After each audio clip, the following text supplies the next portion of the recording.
നന്ദി ഈ സമയത്ത് അറിയിക്കുന്നു, വന്ദനം അറിയിക്കുന്നു. ഗിഹോൻ തിയോളജിക്കൽ സെമിനാരിയുടെ ഡയറക്ടറായിരിക്കുന്ന ബഹുമാനപ്പെട്ട സൈമൺ സാറ്, മറ്റ് അധ്യാപകർ എല്ലാവർക്കും വന്ദനം പറയുന്നു. കർത്താവ് എല്ലാവരെയും സഹായിക്കട്ടെ. നമ്മൾ കഴിഞ്ഞ ചില 1-2 ക്ലാസ്സുകളായി ബിബ്ലിക്കൽ പ്രിൻസിപ്പിൾസ് ഓഫ് ലീഡർഷിപ്പ്, നേതൃത്വ ശുശ്രൂഷയുടെ വേദപുസ്തക തത്വങ്ങൾ പഠിച്ചു വരികയായിരുന്നു. കഴിഞ്ഞ 2 ക്ലാസ്സുകളിൽ ലീഡർഷിപ്പ് എന്ന് പറഞ്ഞാൽ എന്താണ് എന്ന് നമ്മൾ ചിന്തിച്ചു. അതിൽ പ്രധാനമായിട്ട് നാം പഠിച്ചത് ലീഡർഷിപ്പ് എന്ന് പറയുന്നത് ഒരു ഇൻഫ്ലുവൻസ് ആണ്.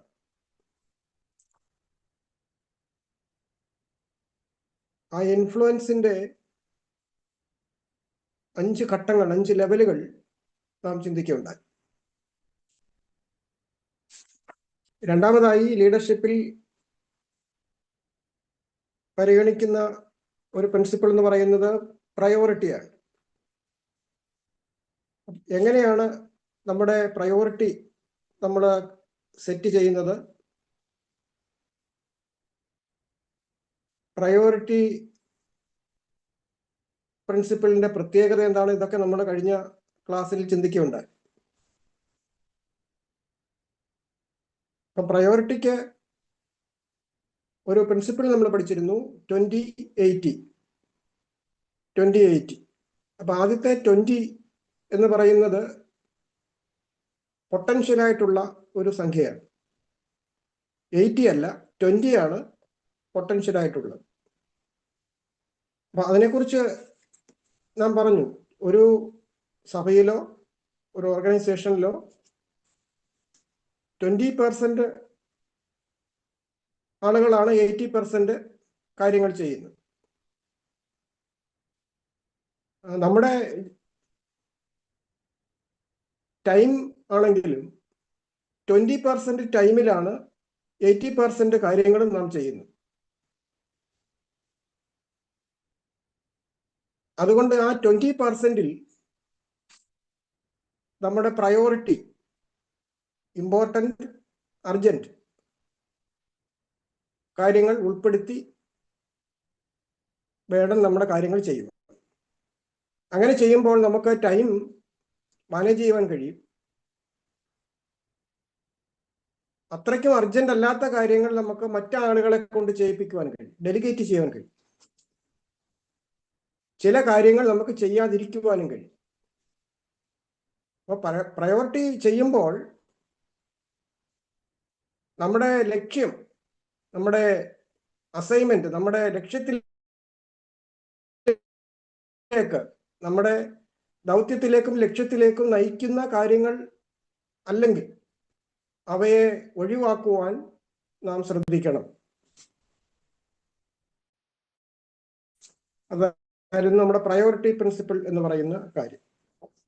ബിബ്ലിക്കലി നമ്മൾ ഒരു സെർവൻഹുഡിനെ കുറിച്ച്, ക്രിസ്ത്യൻ ലീഡറിന്റെ സ്വഭാവങ്ങളെ കുറിച്ച് നമ്മൾ കുറച്ചായിട്ട് ചിന്തിച്ചിരുന്നു. ഇന്ന് നമ്മൾ the most important ingredient of the leadership, അതിനെക്കുറിച്ചാണ് നമ്മൾ ആദ്യം പഠിക്കുന്നത്. അതിനുശേഷം നമുക്ക് മറ്റൊരു പോർഷനിലേക്ക് പോകും. The most important ingredient of leadership, ലീഡർഷിപ്പിന്റെ ഏറ്റവും പ്രാധാന്യമുള്ള ഒരു ഘടകം, അത് ഇന്റഗ്രിറ്റിയാണ്. ഇന്റഗ്രിറ്റി അല്ലെങ്കിൽ സിൻസിയറിറ്റി.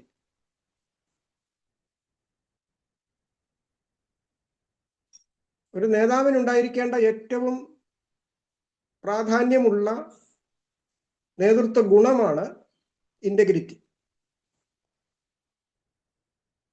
ഇന്റഗ്രിറ്റി എന്ന് പറയുന്നത് സിൻസിയറിറ്റി എന്ന് പറയാം, അല്ലെങ്കിൽ നമുക്കതിനെ പരമാർത്ഥത എന്ന് നമുക്ക് വേണമെങ്കിൽ പറയാം. അല്ലെങ്കിൽ അതിനിങ്ങനെയാണ് പറഞ്ഞത്, state of being complete unified. State of being complete unified എന്ന് പറഞ്ഞാൽ, ഞാനത് വിശദീകരിച്ച് പറയാം.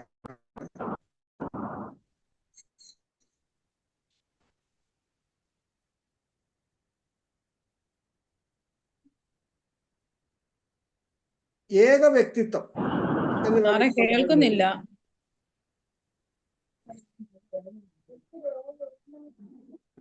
കേൾക്കാമല്ലോ?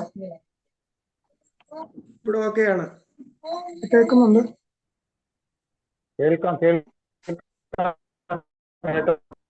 ഇവിടുത്തെ പ്രശ്നമോ?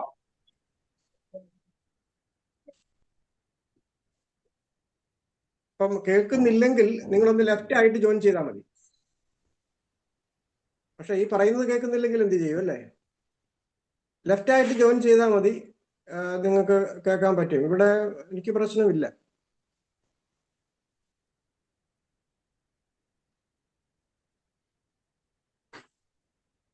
അപ്പൊ സിംഗിൾ മൈൻഡഡ്, സിംഗിൾ പേഴ്സണാലിറ്റി, അതാണ് യഥാർത്ഥത്തിൽ ഇന്റഗ്രിറ്റി എന്ന് പറയുന്നത്. അതായത് എനിക്ക് ഇന്റഗ്രിറ്റി ഉണ്ട് എന്ന് പറയുമ്പോൾ, ഞാൻ ഇന്റഗ്രിറ്റി എന്ന ഗുണമുള്ള ഒരു ലീഡറാണ് എന്ന് പറയുമ്പോൾ, എൻ്റെ വാക്കുകളും എൻ്റെ പ്രവൃത്തികളും ഒരുപോലെ ആയിരിക്കും. അത് രണ്ടും കൂടെ മാച്ച് ചെയ്യുന്നതായിരിക്കും. എൻ്റെ വാക്കുകളും എൻ്റെ പ്രവൃത്തികളും ഒരുപോലെ ആയിരിക്കും.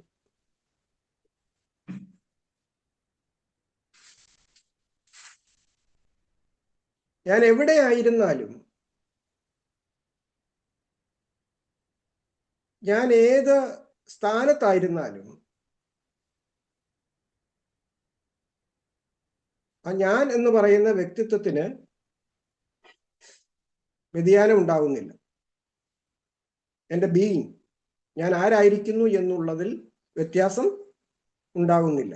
അതിനെയാണ് ഇന്റഗ്രിറ്റി എന്ന് നമ്മൾ വിളിക്കുന്നത്, അല്ലെങ്കിൽ സിൻസിയറിറ്റി എന്ന് നമുക്ക് വിളിക്കാൻ കഴിയുന്നത്. അപ്പൊ ഇന്റഗ്രിറ്റി എന്ന് പറയുന്നത്, integrity is not what we do so much as what we are. നമ്മൾ ചെയ്യുന്ന കാര്യം പോലെ തന്നെ നമ്മൾ ആരായിരിക്കുന്നു എന്നുള്ളതും കൂടെ ഒരുമിച്ച് വരുമ്പോഴാണ് നമുക്ക് ഇന്റഗ്രിറ്റി ഉണ്ട് എന്ന് പറയുവാൻ കഴിയുന്നത്.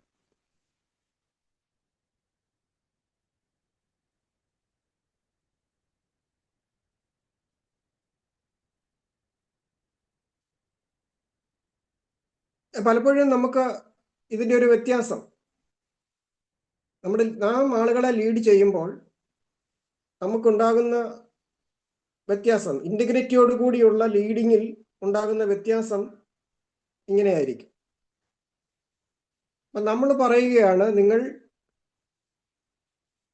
B at work on time, B at church on time, B at class on time. സമയത്ത് വരണം, കൃത്യസമയത്ത് എത്തണം അല്ലെ? പലപ്പോഴും നമുക്ക് അങ്ങനെയുള്ള ഒരു പ്രശ്നമുണ്ട്. നമ്മൾ ഒരു കാര്യം അറേഞ്ച് ചെയ്താൽ, നമ്മളിപ്പോൾ അരമണിക്കൂർ ഒക്കെ മാർജിൻ ഇട്ടുകൊണ്ടാണ് ഒരു കാര്യം പറയുന്നത്. 4 മണിക്ക് തുടങ്ങണമെന്ന് മനസ്സിലുണ്ടെങ്കിൽ 3:30 തുടങ്ങുമെന്ന് പറഞ്ഞെങ്കിലേ പറ്റും. അപ്പൊ 3:30 തുടങ്ങുമോ മാസ്റ്റർ എന്ന് ചോദിച്ചു കഴിഞ്ഞാൽ 4 തുടങ്ങുള്ളൂ, 3:30 എന്ന് പറഞ്ഞതേ ഉള്ളൂ. കാരണം എല്ലാവരും വരുമ്പോഴത്തേക്ക് 4 മണിയാവും അല്ലേ? ഇങ്ങനെയുള്ള ഒരു ലേസിനെസ്, ലൂസ് ആയിട്ടുള്ള ഒരു കാര്യം നമുക്ക് കാണാം. പക്ഷെ സെക്കുലർ ഫീൽഡിലൊക്കെ പലയിടത്തും കൃത്യമാണ് സമയം. പല ഓർഗനൈസേഷനിൽ ഒരു കാര്യം അവരെ ഓർഗനൈസ് ചെയ്താൽ കൃത്യസമയമായിരിക്കും. ഞാൻ ഇപ്പോഴും ഓർക്കുന്നുണ്ട്, ഞാൻ GFIയിലുള്ള സമയത്ത് ആദ്യകാലത്ത് DC ബുക്സിന്റെ എനിക്കൊന്ന് 25th ആണോ 30th ആണോ വാർഷികം നടക്കുക. അപ്പൊ അന്ന് ഞങ്ങൾക്ക് അവിടുന്ന് പബ്ലിക്കേഷനുമായിട്ടുള്ള ബന്ധിപ്പിച്ച് അതിന്റെ ഒരു പ്രോഗ്രാമിന് വേണ്ടി മാമൻ മാപ്പിള ഹാളിൽ പോകണം. അപ്പം ഞങ്ങൾക്ക് വണ്ടി സൗകര്യമുണ്ട്, വേറെ 1-2 ലീഡേഴ്സ് ഉണ്ട്, ഒരുമിച്ച് പോകാൻ വേണ്ടിയാണ്. അപ്പം 4 മണിക്കാണ് ആ മീറ്റിംഗ് തുടങ്ങുന്നത്. 4 മണിക്ക് ഞങ്ങൾ പറഞ്ഞു 4 മണി എന്നൊക്കെ പറഞ്ഞാലും ആളുകളൊക്കെ വരുമ്പോഴത്തേന് മധുസൂദന നായർ, ONV ഒക്കെ വരുന്ന ഒരു മീറ്റിംഗാണ്, മാധവിക്കുട്ടിയൊക്കെ വരുന്ന ഒരു മീറ്റിംഗ്. അപ്പം 4 പറഞ്ഞാലും 4:30 ആകും തുടങ്ങുമ്പോൾ എന്നുള്ള ചിന്തയിലാണ് ഞങ്ങൾ ഇവിടെ നിന്ന് ചെല്ലുന്നത്. ഞങ്ങൾ മാമാപ്പിള ഹോളിൽ ചെല്ലുമ്പോൾ 4:20 4:20 അവിടെ കാല് കുത്താൻ വയ്യാത്ത പോലെ, അകത്തോട്ട് കയറാൻ വയ്യാത്തതുപോലെ ആളായി. അവിടുത്തെ ഉദ്ഘാടനം കഴിഞ്ഞു. അത് കഴിഞ്ഞിട്ട് 1-മത്തെയോ 2-മത്തെയോ ആശംസയോ പ്രസംഗമോ അതൊക്കെ നടന്നുകൊണ്ടിരിക്കുക. അപ്പൊ ഞങ്ങൾ ചോദിച്ചു, പറഞ്ഞു കൃത്യം 4 തുടങ്ങിയെന്ന് പറഞ്ഞു. അപ്പൊ നമ്മുടെ ഒരു ലേസിനെസ്, നമ്മൾ 4 പറഞ്ഞാൽ 4:30, അല്ലെങ്കിൽ 3:30 എന്ന് പറയണം, അങ്ങനെയുള്ള ഒരു കാര്യമാണ്. പക്ഷേ നമ്മൾ ഏത് കാര്യവും കൃത്യസമയത്ത് ചെയ്യണം എന്ന് നാം ആവശ്യപ്പെടുമ്പോൾ നമ്മിൽ ആ കൃത്യനിഷ്ഠ ഉണ്ടെങ്കിൽ തീർച്ചയായിട്ടും നമ്മുടെ ആളുകളും ആ കാര്യം ചെയ്തിരിക്കും.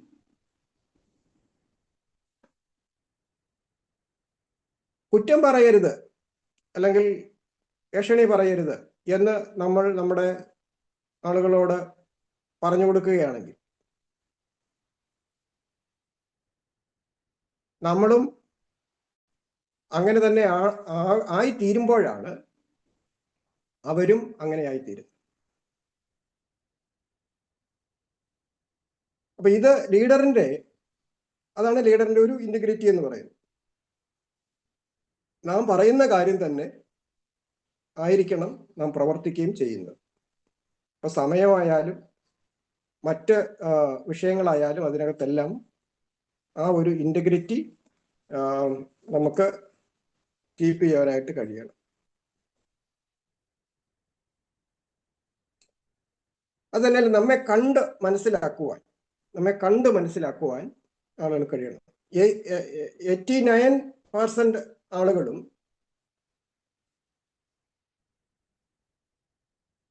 കാണുന്ന കാര്യങ്ങളിലൂടെയാണ്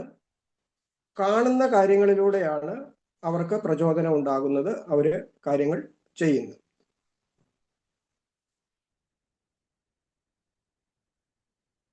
പത്ത് 10% ആളുകൾ കേൾക്കുന്ന കാര്യങ്ങളിലൂടെയാണ്, 1% ആളുകൾ മറ്റ് സെൻസിൽ കൂടെയാണ്. അപ്പൊ അതുകൊണ്ട് ഇതിന്റെ പ്രാധാന്യം എന്താണെന്ന് ചോദിച്ചാൽ,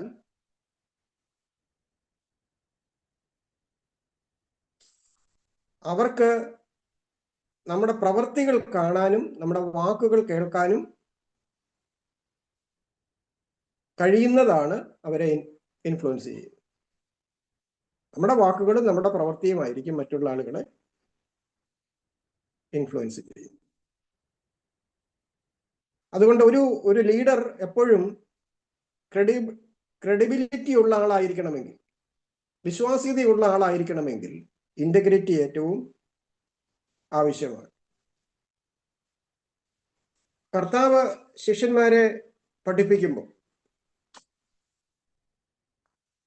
അന്നത്തെ ആത്മീയ ലോകത്തുണ്ടായിരുന്ന വളരെ അപകടകരമായ ഒരു കാര്യത്തെക്കുറിച്ച് സൂചിപ്പിച്ചു.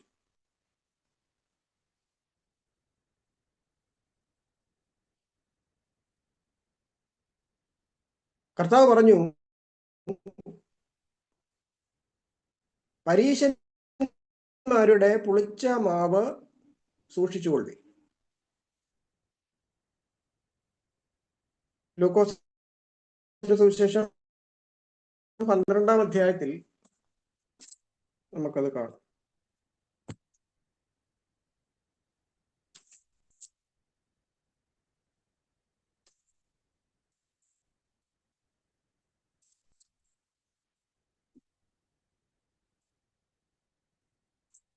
ലൂക്കോസിന്റെ സുവിശേഷം 12-ാം അധ്യായത്തിൽ, അതിനിടെ പുരുഷാരം തമ്മിൽ ചവിട്ടുവാൻ തക്കവണ്ണം 1000 തിങ്ങിക്കൂടിയപ്പോൾ അവൻ ആദ്യം ശിഷ്യന്മാരോട് പറഞ്ഞു തുടങ്ങിയത്, പരീശന്മാരുടെ പുളിച്ച മാവായ കപടഭക്തി സൂക്ഷിച്ചുകൊള്ളി. മൂടി വെച്ചതൊന്നും വെളിച്ചത്ത് വരാതെയും ഗൂഢമായതൊന്നും അറിയാതെയും ഇരിക്കയില്ല. ആകയാൽ നിങ്ങൾ ഇരുട്ടത്ത് പറഞ്ഞത് എല്ലാം വെളിച്ചത്ത് കേൾക്കും. അറകളിൽ വെച്ച് ചെവിയിൽ മന്ത്രിച്ചത് പുരമുകളിൽ ഘോഷിക്കും.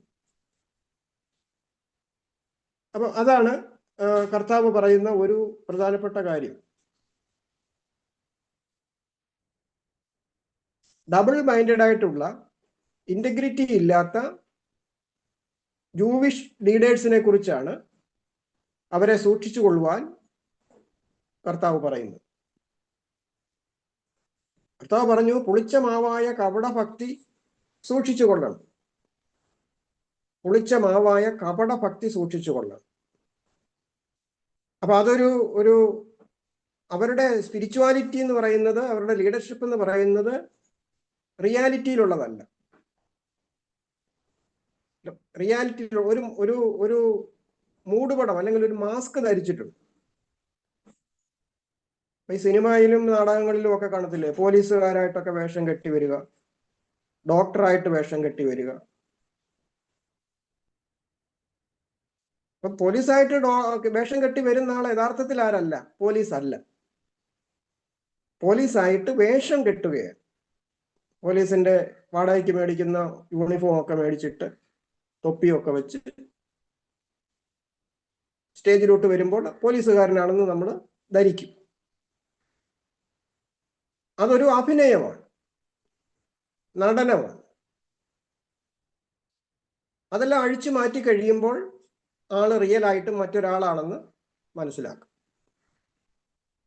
ഈ ഗ്രാമപ്രദേശങ്ങളിലൊക്കെ നമ്മളധികം അങ്ങനെ ചെയ്യാറില്ല, പള്ളിക്കാരൊക്കെയാണ് കൂടുതൽ ചെയ്യുന്നത്. ഈ ക്രിസ്മസിന് ഈ ക്രിസ്മസ് അപ്പൂപ്പന്റെ വേഷം കെട്ടി പോകാറുണ്ടല്ലോ, ചുവന്ന കുപ്പായമൊക്കെ ഇട്ട്, മറ്റേ താടി അപ്പൂപ്പന്റെ ആ മുഖത്തൊക്കെ വെച്ച് കെട്ടി. ഇത് വെച്ച് കെട്ടി കഴിയുമ്പോൾ ഇത് ആരാണെന്ന് മനസ്സിലാവത്തില്ല.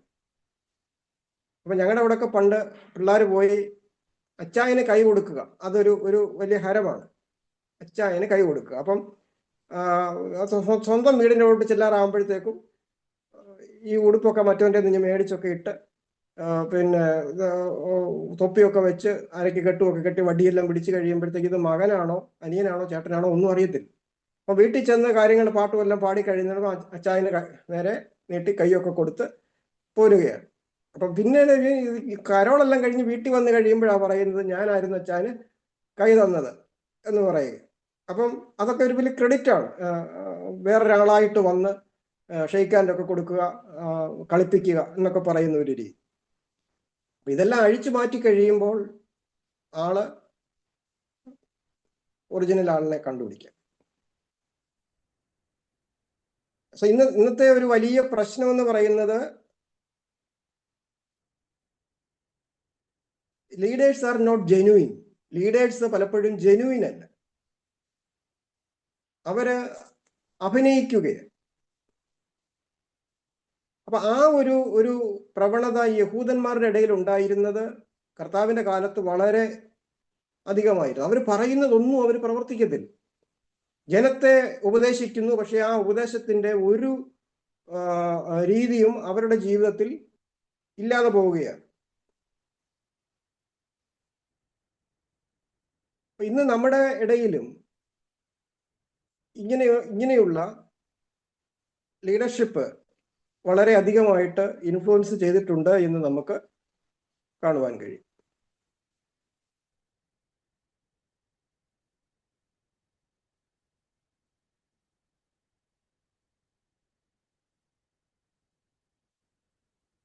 എന്താണ് കപടഭക്തി എന്നുള്ളത് അറിയാൻ വേണ്ടി നമുക്ക് കർത്താവിന്റെ വാക്കുകൾ, എന്താണ് കർത്താവ് പരീശന്മാരെ കുറിച്ച് പറഞ്ഞത് എന്ന് പഠിച്ചാൽ മതി. പരീശന്മാരെ കുറിച്ച് കർത്താവ് പറഞ്ഞത് എല്ലാം കപടഭക്തന്മാരായ ലീഡേഴ്സിനെ കുറിച്ചുള്ള സൂചനകളാണ്. കപടഭക്തിയോടുകൂടി ചെയ്യുന്ന ആളുകളെ കുറിച്ചാണ് പറഞ്ഞിരിക്കുന്നത്.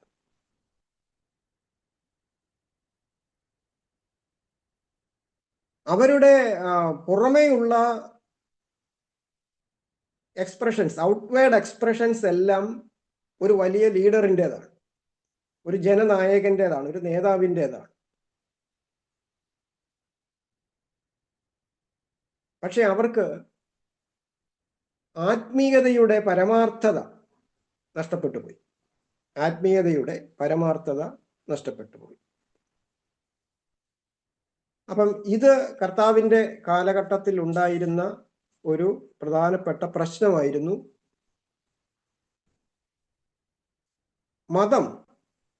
മത നേതാക്കന്മാരായി മാറി.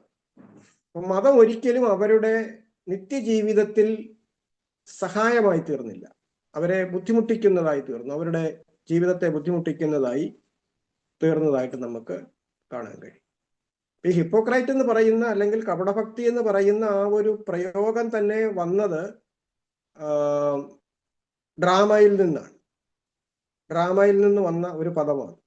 ഡ്രാമയിൽ അഭിനയിക്കുന്ന ആളുകളെ മനസ്സിൽ കണ്ടുകൊണ്ടാണ് അവര് കഥാപാത്രങ്ങളായിട്ട് അഭിനയിക്കുന്നു, മാസ്ക് വെച്ച് അഭിനയിക്കുന്നു. അതാണ് അവരുടെ ക്യാരക്ടറിന്റെ പ്രത്യേകത. അവർ യാഥാർത്ഥ്യമില്ലാതെയുള്ള കാര്യങ്ങൾ കാണിക്കുന്നു. രണ്ട് ഫേസ് ഉണ്ടാകുന്നു, രണ്ട് പേഴ്സണാലിറ്റി ഉണ്ടാകുന്നു, ഡബിൾ മൈൻഡഡ് ആയിട്ട് പ്രവർത്തിക്കുന്നു. പക്ഷെങ്കിൽ സിൻസിയറിറ്റി എന്ന് പറഞ്ഞാൽ വൺ മൈൻഡഡ് ആയിരിക്കും, യുണൈറ്റഡ് ആയിരിക്കും, റിയാലിറ്റിയിലായിരിക്കും, സിൻസിയറിറ്റിയിലായിരിക്കും അവരുടെ ജീവിതം, അവരുടെ പ്രവർത്തനം അങ്ങനെയായിരിക്കും. അപ്പൊ ഇതിനെതിരെ വളരെയധികം ശക്തമായ വാണിംഗ് ആണ് കർത്താവ് നൽകിയത്. കാരണം ശിഷ്യന്മാരോടും കൂടെയാണ് കർത്താവ് പറയുന്നത്, ഭാവിയിൽ അവര് ആത്മീക നേതാക്കന്മാരായിട്ട് തീരേണ്ടവരാണ്. അപ്പം നിലവിൽ ഉണ്ടായിരുന്ന അവരുടെ കാലഘട്ടത്തിൽ ജീവിച്ചിരുന്ന ആത്മീക നേതാക്കളെ, ഈ പരീശന്മാരെന്ന് പറയുന്നത് മോശക്കാരായിരുന്നില്ല.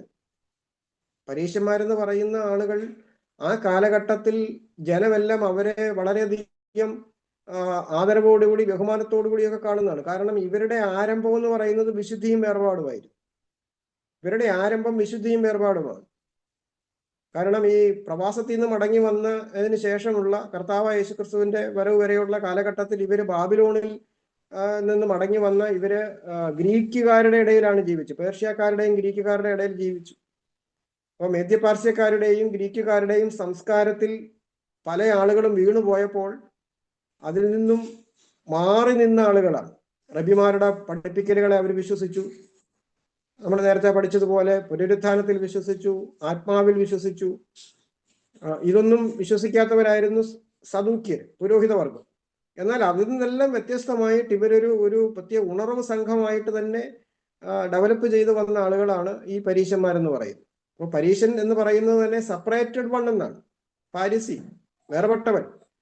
അപ്പം എല്ലാവിധമായ ലോക സംസ്കാരങ്ങളിൽ നിന്നും മാറി നിന്ന് ന്യായപ്രമാണ സംബന്ധമായ കാര്യങ്ങൾക്ക് പ്രാധാന്യം കൊടുത്ത് വന്നിരുന്ന ആളുകളാണ്. പക്ഷെങ്കിൽ കർത്താവിന്റെ കാലഘട്ടത്തിലേക്ക് വന്നപ്പോൾ ഈ പരീശന്മാർ മതത്തിന്റെ നേതാക്കന്മാരായി മാറി. അവർക്ക് പരിശുദ്ധാത്മാവും ആത്മീയതയും എല്ലാം നഷ്ടപ്പെട്ടു. അവര് ദശാംശം കൊടുക്കുന്ന കാര്യത്തിലും പൂർവന്മാരുടെ പാരമ്പര്യം ആചരിക്കുന്ന കാര്യത്തിലും ഒക്കെ ഭയങ്കര നിഷ്ഠയുള്ളവരായി. ഇപ്പൊ കർത്താവ് മത്തായി സുവിശേഷത്തില് ഒക്കെ കപടഭക്തിക്കാരായ പരീശന്മാര് നിങ്ങൾക്ക് കഷ്ടം എന്ന് പറഞ്ഞുകൊണ്ട് വളരെയധികം കാര്യങ്ങൾ പറയുന്നുണ്ട്. കിണ്ടികിണ്ണങ്ങളുടെ പുറം നിങ്ങൾ വെടിപ്പാക്കുന്നു, നിങ്ങൾ വെള്ളം തേച്ച ശവക്കല്ലറകളാണ്, ഇങ്ങനെയൊക്കെ പറയുന്ന ഒരു കാര്യം. അത് കർത്താവ് ഒരു ആത്മീയ വീക്ഷണത്തോടു കൂടി അവരെ കണ്ടപ്പോൾ അവരുടെ ഉള്ള് വളരെയധികം ശൂന്യമാണെന്നും അവർക്ക് ആത്മാവിന്റെ പ്രവർത്തനം അവരിൽ ഇല്ല എന്നും മനസ്സിലാക്കി.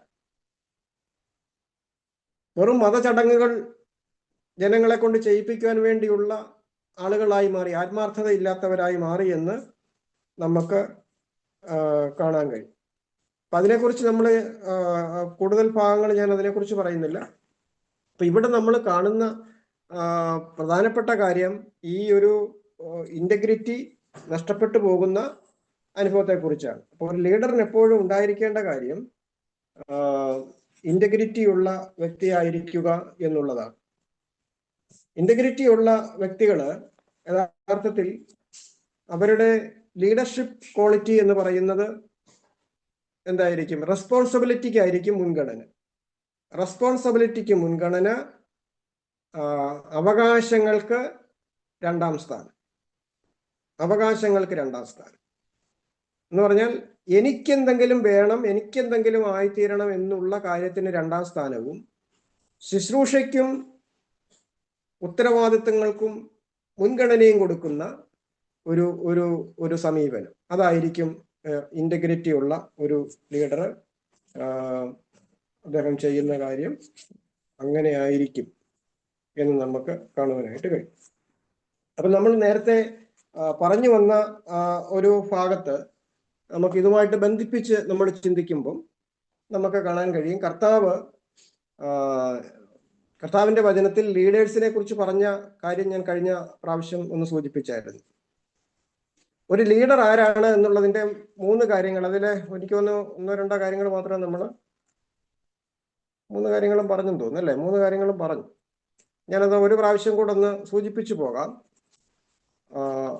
ആരാണ് ഒരു ലീഡർ എന്നുള്ളതിന്റെ ഒരു പ്രത്യേകത,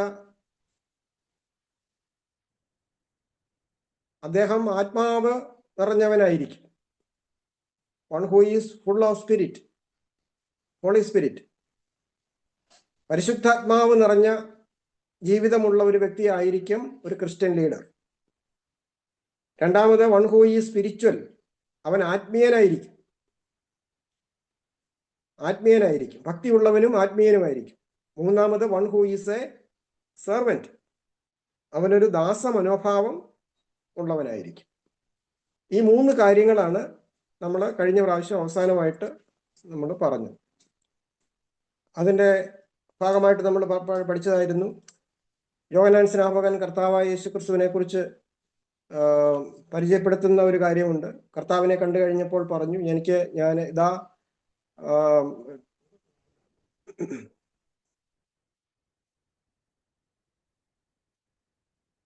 എൻ്റെ പിന്നാലെ ഒരുവൻ വരുന്നു, അവന്റെ ചെരുപ്പിന്റെ വാരഴിപ്പാൻ ഞാൻ യോഗ്യനല്ല. അവൻ നിങ്ങളെ പരിശുദ്ധാത്മാവ് കൊണ്ടും തീ കൊണ്ടും സ്നാനം കഴിപ്പിക്കും. He will baptize you with the Holy Spirit and fire. ആത്മാവ് കൊണ്ടും തീ കൊണ്ടും നിങ്ങളെ സ്നാനപ്പെടുത്തും എന്ന് യോഹന്നാൻ പറഞ്ഞു. അതിനുശേഷം ലൂക്കോസിന്റെ സുവിശേഷം 3-ാം അധ്യായം 22-ാമത്തെ വാക്യത്തിലേക്ക് വരുമ്പോൾ, and the Holy Spirit descended in bodily from like a dove upon him. പ്രാവ് രൂപത്തിൽ പരിശുദ്ധാത്മാവ് അവന്റെ മേൽ ഇറങ്ങി വന്നു. അതിനുശേഷം ഒരു ശബ്ദമുണ്ടായി, you are my beloved son in whom I am well pleased. ഇവൻ എൻ്റെ പ്രിയപുത്രൻ, ഇവനിൽ ഞാൻ പ്രസാദിച്ചിരിക്കുന്നു. അപ്പൊ യോഹന്നാൻ ഒരു അടയാളമായി കർത്താവിന്റെ സ്നാനത്തിന് ശേഷം പരിശുദ്ധാത്മാവ് ഇറങ്ങി വരികയാണ്. യോഹന്നാൻ പറഞ്ഞിരുന്നു, എൻ്റെ പിന്നാലെ വരുന്നവൻ നിങ്ങളെ പരിശുദ്ധാത്മാവ് കൊണ്ട് സ്നാനപ്പെടുത്തുന്നവനാണ്. ആ ഒരു ശുശ്രൂഷയ്ക്ക് ശേഷം കർത്താവിനെ കുറിച്ച് പറയുന്നത്, Jesus turned in power of the spirit to Galilee. അവൻ ഗലീലയിലേക്ക് ആത്മാവിന്റെ ശക്തിയോടെ പുറപ്പെട്ടു പോയി. അപ്പം യേശുവിൽ നാം കാണുന്നത് തൻ്റെ ശുശ്രൂഷയുടെ ആരംഭം കുറിക്കുമ്പോൾ പരിശുദ്ധാത്മാവിനാൽ നയിക്കപ്പെടുകയും നിറയപ്പെടുകയും ചെയ്യുന്ന യേശുവിനെയാണ്. യേശു അതിനുശേഷം അവരുടെ സിനഗോഗിലേക്ക് പോവുകയാണ്. സിനഗോഗിൽ ചെന്നിട്ട് നമുക്കറിയാം, യെശയ്യാവിന്റെ പുസ്തകം ഒരു പ്രത്യേക ഭാഗം എടുത്ത് വായിച്ചു. അവിടെ താൻ പറഞ്ഞു, കർത്താവ് എന്നെ അഭിഷേകം ചെയ്തിരിക്കുന്നു, ബദ്ധന്മാർക്ക് വിടുതൽ കൊടുക്കുവാനും കുരുടന്മാർക്ക് കാഴ്ച കൊടുക്കുവാനും ദരിദ്രരോട് സുവിശേഷം അറിയിക്കുവാനും വേണ്ടി കർത്താവിന്റെ ആത്മാവ് എൻ്റെ മേലുണ്ട്. The spirit of the Lord is upon me because he has anointed me. എന്തിനു വേണ്ടിയാ? To preach the gospel to the poor. അപ്പോൾ ആ ശുശ്രൂഷയ്ക്ക് വേണ്ടി ഒരു വലിയ അഭിഷേകം എൻ്റെ മേൽ പിതാവ് നൽകിയിരിക്കുന്നു. ആ ഒരു പ്രഖ്യാപനമാണ് കവർനഹൂമിലെ സിനഗോഗിൽ കർത്താവ് നടത്തുന്നത്. അപ്പൊ കർത്താവിൽ നിന്ന് നമുക്ക് പഠിക്കുവാനുള്ള പ്രധാനപ്പെട്ട കാര്യം, യേശു നമ്മുടെ ആത്മീയ നേതൃത്വത്തിന്റെ മാതൃകയാണ്. യേശു നമുക്ക് ആത്മീക നേതൃത്വത്തിന്റെ മാതൃകയാണ്. അവൻ ആത്മാവിന്റെ നിറവോടുകൂടിയാണ് ഗ്രാമങ്ങളിൽ ചെല്ലുകയും രോഗികളെ സൗഖ്യമാക്കുകയും സുവിശേഷം പ്രസംഗിക്കുകയും ഒക്കെ ചെയ്തു.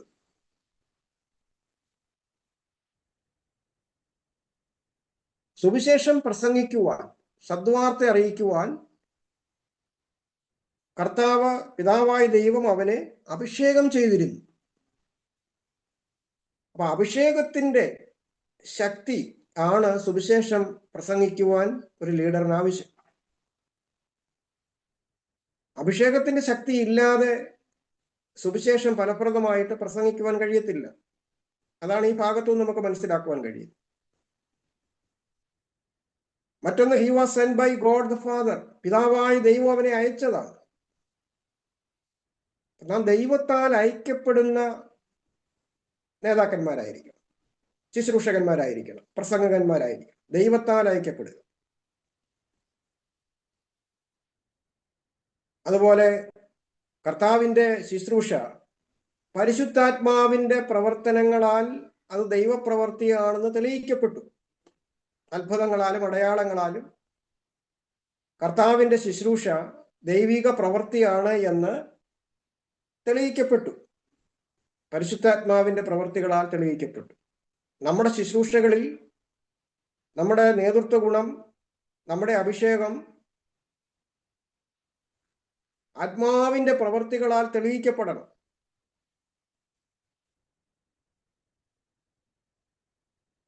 അപ്പോൾ ഒരു ലീഡർ സ്പിരിറ്റ് ഫിൽഡ് ആയിരിക്കണം എന്ന് പറയുന്നതിന്റെ അർത്ഥം അതാണ്. സ്പിരിറ്റ് ഫിൽഡ് ആയിരിക്കണം ഒരു ക്രിസ്ത്യൻ ലീഡർ. രണ്ടാമത്തെ പ്രധാനപ്പെട്ട കാര്യം എന്ന് പറയുന്നത് അദ്ദേഹം ഒരു സ്പിരിച്വൽ ആയിരിക്കണം. സ്പിരിറ്റ് ഫിൽഡ് ആയിട്ടുള്ള വ്യക്തികൾ സ്പിരിച്വൽ ആയിരിക്കും, ആത്മീയനായിരിക്കണം. ആത്മീയതയുള്ള ലീഡേഴ്സിനെയാണ് ആധുനിക സഭയ്ക്ക് ആവശ്യം. സഭകളിൽ ആത്മീയതയുള്ള ശുശ്രൂഷകന്മാരെയും ലീഡേഴ്സിനെയുമാണ് ആവശ്യമായിട്ടിരിക്കുന്നത്. അപ്പോൾ ഇവിടെ നമുക്ക് രണ്ട് തരത്തിലുള്ള ലീഡർഷിപ്പ് കാണാൻ കഴിയും. ആത്മീയതയുടെ വെളിച്ചത്തിൽ രണ്ട് തരത്തിലുള്ള ലീഡേഴ്സിനെ കാണാൻ കഴിയും. ഒന്ന് നാച്ചുറൽ ലീഡേഴ്സാണ്. Natural leaders. നാച്ചുറൽ ലീഡർഷിപ്പ് എന്ന് പറയുന്നത് മോശമായ കാര്യമല്ല.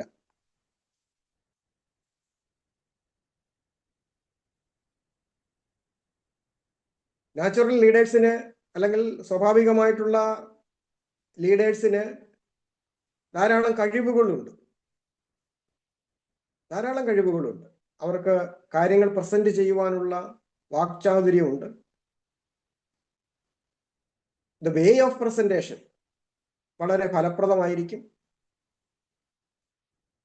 അവരുടെ റിലേഷൻഷിപ്പ്, ഡീലിങ്സ്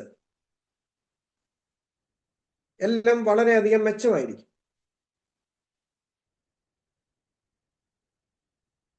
അങ്ങനെയുള്ള ധാരാളം ലീഡേഴ്സിനെ നമുക്ക് കാണാം. അങ്ങനെയുള്ള ധാരാളം ലീഡേഴ്സ് ഉണ്ട്. അവരൊക്കെ ധാരാളം കാര്യങ്ങൾ അച്ചീവ് ചെയ്തിട്ടുണ്ട്. അപ്പൊ നാച്ചുറൽ ലീഡേഴ്സ് നല്ല കമ്മ്യൂണിക്കേഷൻ സ്കില്ലുള്ളവരായിരിക്കും, ഓർഗനൈസിങ് കപ്പാസിറ്റി ഉള്ളവരായിരിക്കും, ആക്ടിവിറ്റീസ് വളരെ മെച്ചമായിരിക്കും. ഒരു കമ്പനിയോ ഒരു ഓർഗനൈസേഷനോ ലീഡ് ചെയ്ത് കൊണ്ടുപോകാനുള്ള എല്ലാ കഴിവുകളും അവർക്കുണ്ട്. ഇപ്പൊ ഇന്നത്തെ ഈ ഹ്യൂമൻ റിസോഴ്സ് സിസ്റ്റം ഒക്കെ ഉണ്ടല്ലോ, മാനവ വിഭവശേഷിയെ ഉപയോഗിക്കുവാൻ കഴിയുന്ന HR ഡിപ്പാർട്ട്മെന്റുകൾ. ഇപ്പൊ എല്ലാ കമ്പനികളിലും HR ഡിപ്പാർട്ട്മെന്റുകളും ഉണ്ട്. അപ്പം ആളുകളുടെ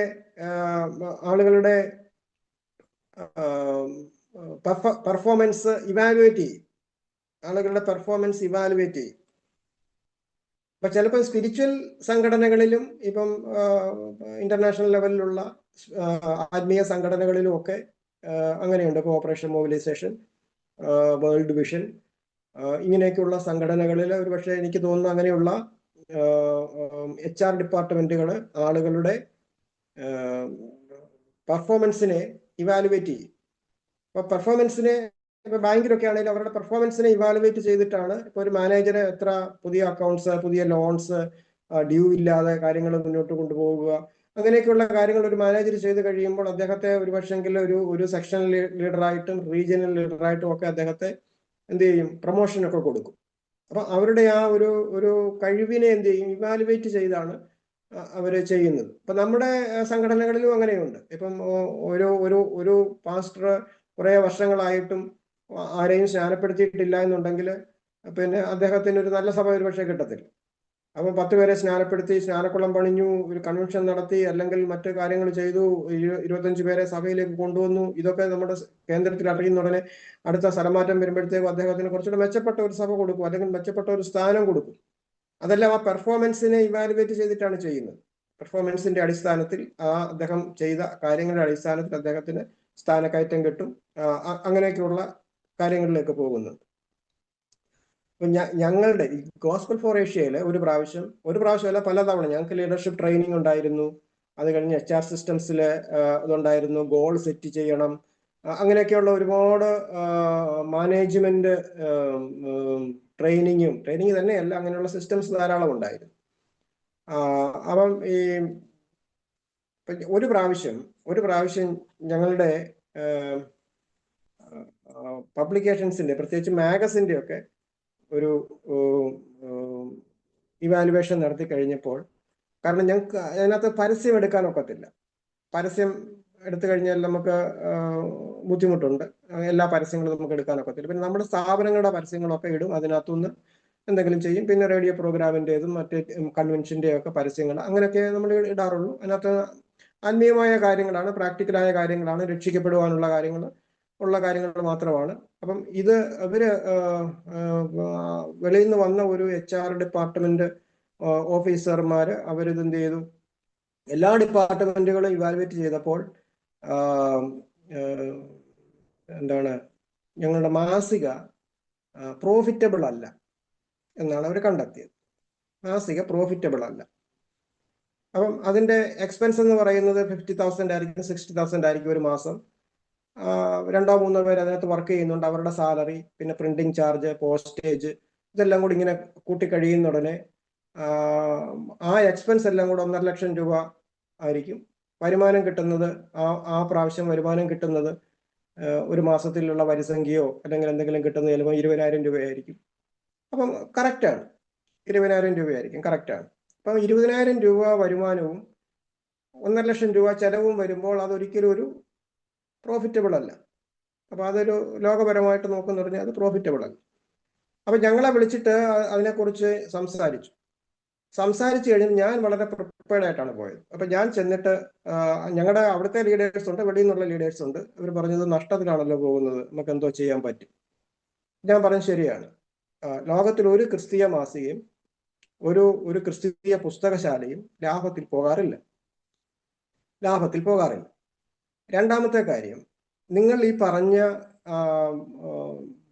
പൈസയുടെ കണക്ക് വളരെ കൃത്യമാണ്. അതിൻ്റെ എക്സ്പെൻസും അതിൻ്റെ സാലറിയും അലവൻസും എല്ലാം കൂടെ കണക്ക് കൂട്ടുമ്പോൾ ഇതിനകത്ത് മെച്ചമൊന്നുമില്ല. അപ്പം ഞാൻ അടുത്ത ഒരു ചോദ്യം, അന്ന് ഒരു IAS കാരൻ പോലും അവിടെ ഉണ്ട്, ഇരിക്കുന്ന ഒരു വേദിയാണ്. അപ്പം ഞാൻ ചോദിച്ചു, ഇത്രയും കാര്യങ്ങൾ നിങ്ങൾ ചെയ്തല്ലോ, ഒരാൾ കർത്താവായ യേശുവിനെ ഇതുമൂലം സ്വന്തം രക്ഷിതാവായി സ്വീകരിച്ചാൽ നിങ്ങൾ എത്ര രൂപ വിലയിടും? അതെന്നെ അങ്ങനെ പറഞ്ഞു. ഞാൻ പറഞ്ഞു അതും കൂടെ കൂട്ടണം, കാരണം ഒരുപാട് ആളുകൾ സൗഖ്യമാകുന്നുണ്ട്, ഒരുപാട് ആളുകൾ കർത്താവിനെ അറിയുന്നുണ്ട്, രക്ഷിക്കപ്പെടുന്നുണ്ട്, കർത്താവിന്റെ വേലയ്ക്ക് വേണ്ടി പോകുന്നുണ്ട്. അപ്പം അതിനെല്ലാം ഒരു പ്രചോദനമായിട്ട് ഈ ശുശ്രൂഷയും കൂടെ നിൽക്കുന്നുണ്ട്. അതിന് എത്ര രൂപ നിങ്ങൾക്ക് വിലയിടാൻ പറ്റും എന്ന് പറഞ്ഞ ശേഷം നിങ്ങൾ ലാഭവും നഷ്ടവും കണ്ടാൽ മതി എന്ന്. അവസാനം അത് പറഞ്ഞു, അങ്ങനെയൊന്നും പറയരുത്. ഞാൻ പറഞ്ഞു അങ്ങനെ പറയും, കാരണം ഇതൊരു ആത്മീയ ശുശ്രൂഷയാണ്, ഇതൊരു കച്ചവടമല്ല. ലാഭം ഉണ്ടാക്കാനാണെങ്കിൽ തിരുവല്ല ചന്തയിലോട്ട് 1 ലോഡ് മത്തി ഇറക്കി തന്നാൽ മതി, വിറ്റിട്ട് ലാഭം ഉണ്ടാക്കി തരാം. ആത്മീക ശുശ്രൂഷയാണെങ്കിൽ ഈ രീതിയിൽ ഇവാലുവേറ്റ് ചെയ്യാൻ പാടില്ല. എനിക്ക് എന്തുകൊണ്ടോ എന്നെ പറഞ്ഞു വിട്ടാലും വേണ്ടില്ല, ഞാനത് പറഞ്ഞു. അതോടെ ക്ലോസ് ചെയ്തു. അവർ പറഞ്ഞ കാര്യം കറക്റ്റാണ്. ഇപ്പൊ ഞാൻ പറഞ്ഞത് നാച്ചുറൽ ലീഡേഴ്സ് എപ്പോഴും കഴിവുള്ളവരാണ്, ഇവാലുവേറ്റ് ചെയ്യുന്നവരാണ്, പെർഫോമൻസ് അളക്കുന്നവരാണ്, അങ്ങനെ എല്ലാം ചെയ്യും. പക്ഷെ അതിനകത്തുള്ള പ്രത്യേകത, natural leaders are those who have only natural leadership qualities. അവർക്ക് ഉള്ള ഒരു പ്രശ്നം എന്ന് പറയുന്നത് they are lacking the Holy Spirit. പരിശുദ്ധാത്മാവിനെ അഭാവം അവർക്കുണ്ടാകും. ആത്മിക ദർശനം അവർക്ക് ഇല്ലാതെയാകും. അപ്പൊ ആത്മിക ദർശനത്തിന്റെ പേരിൽ എല്ലാം നഷ്ടത്തിൽ പോകണമെന്നുള്ള അർത്ഥത്തിലല്ല, എല്ലാം അങ്ങനെ പോകണമെന്നുള്ള അർത്ഥത്തിലല്ല ഞാൻ ഈ പറയുന്നത്. ആത്മീയ കാഴ്ചപ്പാടോടുകൂടി കാര്യങ്ങളെ ചെയ്യുവാൻ കഴിയുന്ന വ്യക്തിക്ക് മാത്രമേ ഒരു സ്പിരിച്വൽ ലീഡറായിട്ടിരിക്കാൻ കഴിയൂ. അല്ലാത്ത ആളുകൾ നാച്ചുറൽ ലീഡേഴ്സ് ആണ്. അവര് കാര്യങ്ങളെ ആ രീതിയിലായിരിക്കും ഇവാലുവേറ്റ് ചെയ്യുന്നത്. അവർക്ക് ആളുകളെ പ്രോത്സാഹിപ്പിക്കുവാൻ കഴിയും, ആളുകളെ ഷെയ്ക്ക് ചെയ്യാൻ കഴിയും, എല്ലാം വളരെ നല്ല രീതിയിലായിരിക്കും. പക്ഷെ അവിടെയെല്ലാം ആത്മാവിന്റെ സാന്നിധ്യം നഷ്ടപ്പെട്ടു പോകുന്നത് നമുക്ക് കാണുവാൻ കഴിയും. അവർ പരിശുദ്ധാത്മാവിന് കീഴ്പ്പെടുന്നവരല്ല. അതാണ് അവരുടെ ഒരു പ്രശ്നം. ആത്മാവിനെ അനുസരിക്കുന്നില്ല, ആത്മാവിനെ കീഴ്പ്പെടുന്നില്ല. ആ ഒരു പ്രശ്നമാണ് നാച്ചുറൽ ലീഡർഷിപ്പിലുള്ളത്. അതേസമയം സ്പിരിച്വൽ ലീഡർ എന്ന് പറഞ്ഞാൽ അദ്ദേഹം എന്ത് ചെയ്യുന്നു? A spiritual leader does not depend upon the power of his personality and natural gifts. തൻ്റെ അറിവിലും തൻ്റെ കഴിവിലും തൻ്റെ പദ്ധതികളിലും തൻ്റെ മെത്തേഡുകളിലും ആയിരിക്കത്തില്ല ഒരു സ്പിരിച്വൽ ലീഡർ ആശ്രയിക്കുന്നത്, മറിച്ച് ദൈവത്തിൻ്റെ പരിശുദ്ധാത്മാവിലായിരിക്കും ആശ്രയിക്കുന്നത്.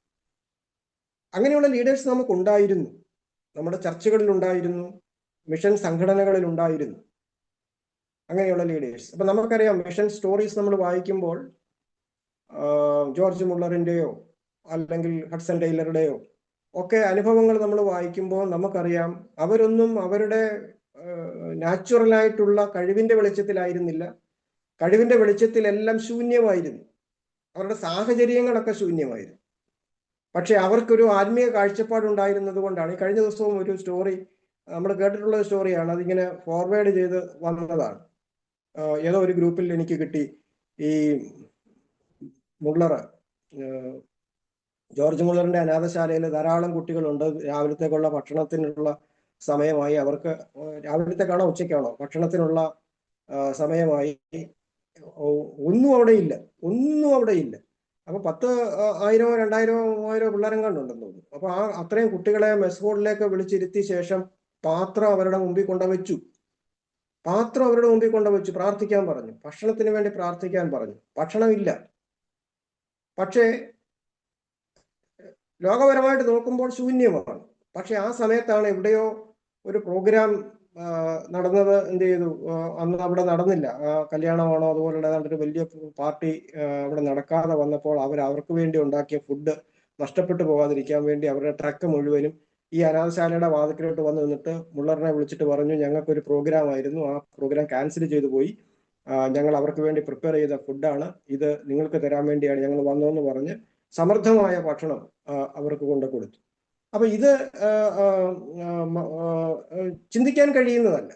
കാരണം ദൈവത്തിൽ ആശ്രയിക്കുമ്പോൾ അറിയാത്ത വഴികളിലൂടെ, എപ്പോഴും അങ്ങനെ സംഭവിക്കണമെന്നില്ല, മറ്റൊരു രീതിയിലായിരിക്കാം, അറിയാത്ത വഴികളിലൂടെ ദൈവത്തിന്റെ പ്രവർത്തനങ്ങൾ ഉണ്ടാകുന്നത് നമുക്ക് ഹിസ്റ്ററിയിൽ ധാരാളമായിട്ട് നമുക്ക് കാണുവാൻ കഴിയും. അപ്പൊ ആ ഒരു കാഴ്ചപ്പാട് ആത്മാവുള്ള ഒരു ലീഡറിന്, സ്പിരിച്വൽ കാഴ്ചപ്പാട് ലീഡറിന് മാത്രമേ കഴിയുകയുള്ളൂ.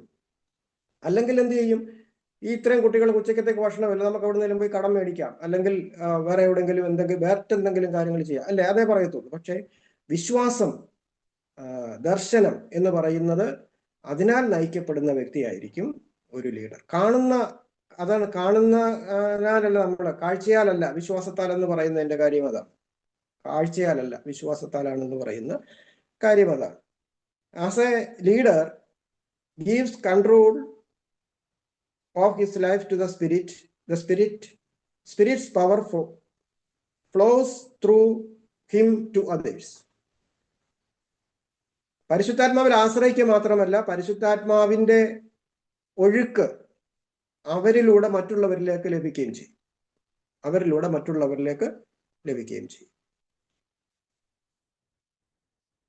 അപ്പൊ അവിടെ യഥാർത്ഥത്തിൽ സംഭവിക്കുന്നത്, അവരല്ല നയിക്കുന്നത്, അവരിലൂടെ ആത്മാവാണ് നയിക്കുന്നത്. അപ്പൊ ഈ നാച്ചുറൽ ലീഡറും സ്പിരിച്വൽ ലീഡറും തമ്മിലുള്ള വ്യത്യാസം ഞാൻ കഴിഞ്ഞ പ്രാവശ്യം ഒരു ക്ലിപ്പ് ഞാൻ ഇട്ട് കാണിച്ചിരുന്നു. നാച്ചുറൽ ലീഡർ യഥാർത്ഥത്തിൽ ഒരു സെൽഫ് കോൺഫിഡൻ്റ് ആണ്. സെൽഫ് കോൺഫിഡൻസ്, ഒരു കാര്യം ചെയ്യാനുള്ള മനസ്സൊരുക്കമുള്ള അല്ലെങ്കിൽ നിശ്ചയദാർഢ്യമുള്ള ഇച്ഛാശക്തിയുള്ള ആളായിരിക്കും ഒരു നാച്ചുറൽ ലീഡർ. അപ്പൊ ആ ഇച്ഛാശക്തി സ്പിരിച്വൽ ലീഡറിന് വേണ്ട എന്നുള്ള അർത്ഥത്തിലല്ല ഞാൻ ഈ പറയുന്നത്. നമുക്കൊരു കാര്യം ചെയ്യാനുള്ള കോൺഫിഡൻസ് വേണം. ഇത് നടക്കും, ഇത് എനിക്ക് ചെയ്യാൻ കഴിയും. പക്ഷേ നാച്ചുറൽ ലീഡർ ഇത് ചെയ്യാൻ കഴിയും എന്ന് പറയുമ്പം തന്നെ അദ്ദേഹത്തിലാണ് അദ്ദേഹം വിശ്വസിക്കുന്നത്, എന്നെ കൊണ്ട് ഇത് സാധിക്കും, അങ്ങനെയാണ്. എന്നാൽ ഒരു സ്പിരിച്വൽ ലീഡർ എൻ്റെ ദൈവത്താൽ ഇത് സാധിക്കും. അതാണ് വ്യത്യാസം. ഞാൻ എൻ്റെ ദൈവമായി നീ നിന്ദിക്കുന്ന യഹോവയുടെ നാമത്തിൽ ഞാൻ വരുന്നു എന്നാണ് ദാവീദ് പറയുന്നത്, അല്ലേ? എൻ്റെ ദൈവത്താൽ അത് പലയിടത്തും നമുക്ക് കാണുവാൻ കഴിയും. എൻ്റെ ദൈവത്താൽ ഇത് സാധിക്കും. അപ്പം എന്നെ ശക്തനാക്കുന്നവൻ മുഖാന്തരം ഞാൻ സകലത്തിനും മതിയാകും. അതാണ് സ്പിരിച്വൽ ലീഡർഷിപ്പ്. ആ സമയത്ത് നെബൂഖദ്നേസർ പറഞ്ഞത് എന്താണ്? ഞാൻ എൻ്റെ മഹത്വത്തിന് വേണ്ടി, എൻ്റെ പ്രതാപത്തെ കാണിക്കേണ്ടതിന് വേണ്ടി ഞാൻ നിർമ്മിച്ച മഹതിയാം ബാബിലോൺ അല്ലയോ ഇത്, ഗ്രേറ്റ് ബാബിലോൺ ഞാൻ പണിഞ്ഞതാണ്, എത്ര മനോഹരമായിരിക്കുന്നു എന്ന് അദ്ദേഹം തന്നെ പറയുക. പക്ഷെ അതെല്ലാം തകർന്നു. പൗലോസ് പറയുന്നത്, ഞാൻ ക്ഷീണിതനാണ്, മരണം എൻ്റെ ശരീരത്തിൽ വഹിക്കുന്നു, ഞാൻ ബന്ധിതനാണ്, പക്ഷെ എന്നെ ശക്തനാക്കുന്നവൻ മുഖാന്തരം ഞാൻ സകലത്തിനും മതിയാകും. രണ്ടാമത്, ഇൻഡിപെൻഡന്റ് ആണ് നാച്ചുറൽ ലീഡർ. ഇൻഡിപെൻഡന്റ് ആണ്. കൺസൾട്ടേഷൻ ഇല്ലാതെ കാര്യങ്ങൾ ചെയ്യുന്ന ഏകാധിപതികളായ ആ സ്വഭാവമുള്ള ലീഡർഷിപ്പ് നമുക്ക് കാണും. പക്ഷേ ദൈവത്തിൽ ആശ്രയിക്കുന്ന ആളാണ് spiritual leader. Depends upon the Lord. കർത്താവിൽ ആശ്രയിക്കുന്നത്. നാച്ചുറൽ ലീഡറിന് ഒരുപാട് മനുഷ്യരെ അറിയാം. നാച്ചുറൽ ലീഡറിന് ഒരുപാട് മനുഷ്യരെ അറിയാം. സംഘാടകൻ എന്നുള്ള നിലയിലും ലീഡർ എന്നുള്ള നിലയിലും അദ്ദേഹത്തിന് ധാരാളം കോണ്ടാക്ട്സ് ഉണ്ട്, ബന്ധങ്ങളുണ്ട്. അതേ സമയത്ത് സ്പിരിച്വൽ ലീഡറിന് വലിയ ബന്ധങ്ങളില്ലെങ്കിലും അദ്ദേഹത്തിന് ഒരു ബന്ധമുണ്ട്, കർത്താവുമായിട്ടുള്ള ബന്ധം. അവൻ കർത്താവിനെ അറിയുന്നവനാണ്.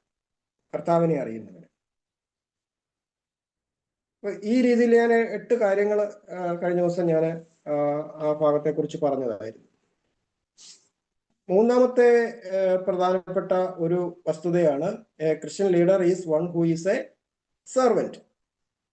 സോ ഇതിന്റെ കണ്ടിന്യൂഷൻ ആയിരിക്കും നമ്മളുടെ ന്യൂ ടെസ്റ്റമെന്റ് ലീഡർഷിപ്പിനെ കുറിച്ചുള്ള എല്ലാ സ്റ്റഡീസും ഈ മൂന്നാമത്തെ പോയിന്റിന്റെ അടിസ്ഥാനത്തിലായിരിക്കും മുമ്പോട്ട് പോകുന്നത്. One who is a servant.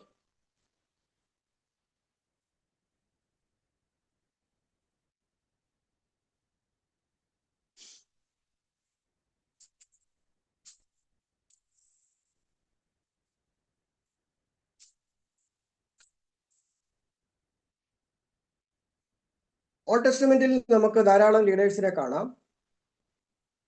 ഒരു പ്രധാനപ്പെട്ട ലീഡറാണ് മോശയെക്കുറിച്ച് നാം നോക്കുമ്പോൾ, മോശയോട് കർത്താവ് പറഞ്ഞു, പുറപ്പാട് പുസ്തകം 3-ാം അധ്യായത്തിൽ നമുക്കത് കാണാം. നീ മിസ്രയീമിലേക്ക് ഫറവോന്റെ അടുക്കൽ ചെന്ന് എൻ്റെ ജനത്തെ വിടുവിക്കണം. അവനൊരു നിയോഗം, ഒരു കൽപ്പന കൊടുക്കുകയും. പുറപ്പാട് പുസ്തകം 3-ാം അധ്യായത്തിൽ അവന് ആ കൽപ്പന കൊടുക്കുകയാണ്. 10-ാമത്തെ വാക്യത്തിൽ, ആകയാൽ വരിക, നീ എൻ്റെ ജനമായ ഇസ്രായേൽ മക്കളെ മിസ്രയീമിൽ നിന്ന് പുറപ്പെടുവിക്കേണ്ടതിന് ഞാൻ നിന്നെ ഫറവോന്റെ അടുക്കൽ അയക്കും.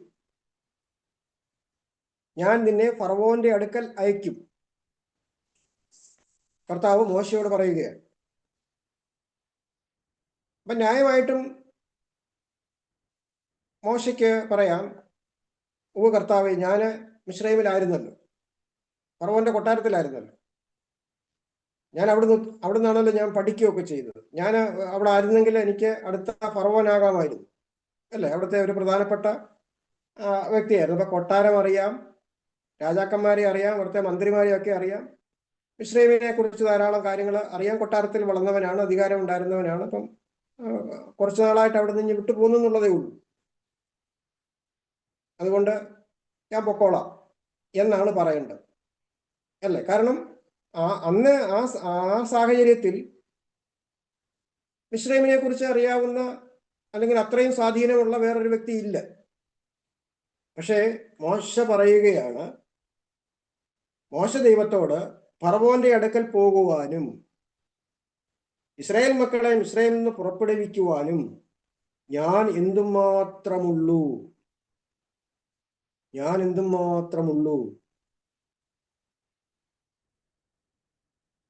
അപ്പൊ കർത്താവെ, ഞാന് അവിടെ ആയിരുന്നതൊക്കെ ശരിയാ, പക്ഷെ അവിടെ പോയി ഈ വലിയ ജനത്തെ ഈ വലിയ ശക്തിയിൽ നിന്ന് വിടുവിക്കുവാൻ എനിക്ക് കഴിയത്തില്ല, എനിക്കതിനുള്ള കഴിവില്ല. സോ മോശ അവിടെ പറയുന്ന കാര്യം എന്താണെന്ന് അറിയാമോ? കർത്താവെ, അവിടുന്ന് എന്നോട് പറഞ്ഞ ഈ കാര്യം ചെയ്യുവാൻ ഞാൻ ക്വാളിഫൈഡ് അല്ല. I am not qualified. അപ്പൊ ദൈവമേ, അവിടുന്ന് എന്നെ വിളിക്കുന്നുവെങ്കിലും ഞാൻ ക്വാളിഫൈഡ് അല്ല. അപ്പൊ ഒരു ലീഡറായിട്ടോ ഒരു യജമാനനായിട്ടോ ഒന്നും തന്നെ പരിഗണിക്കുന്നില്ല. ഒരു ഹംബിൾ സെർവന്റ് ആയിട്ട്, ദാസനായിട്ട്, അടിമയായിട്ട് അവനെ തന്നെ കൺസിഡർ ചെയ്യുകയാണ്.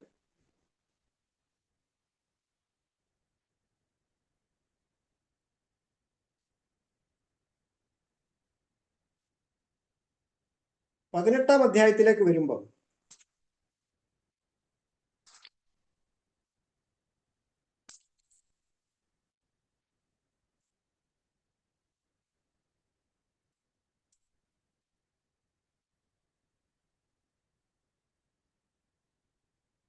പതിനെട്ടാം അധ്യായത്തിന്റെ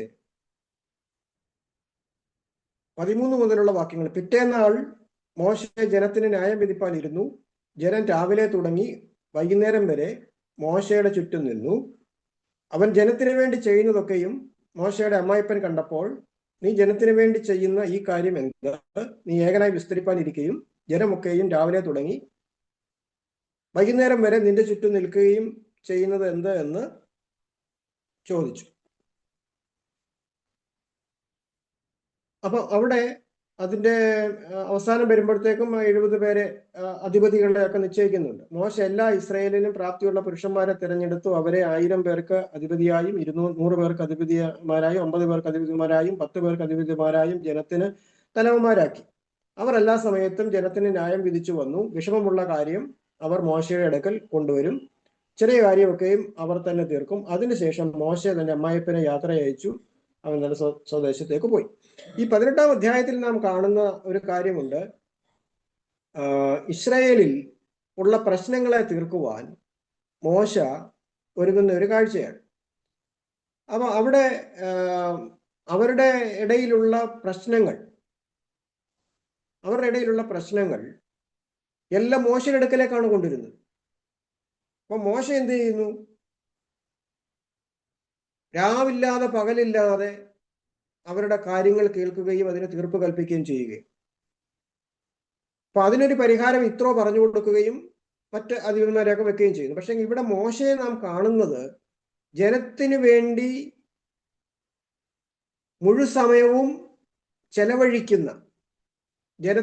മുഴുസമയവും ചെലവഴിക്കുന്ന ഒരു നേതാവിനെയാണ്.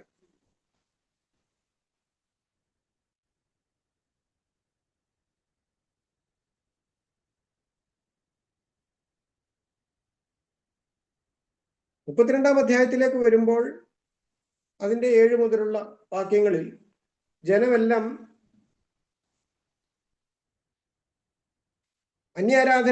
വിഗ്രഹാരാധനയിലേക്ക് പോയ ഒരു സമയം നാം കാണുന്നുണ്ട്. ആ സമയത്ത്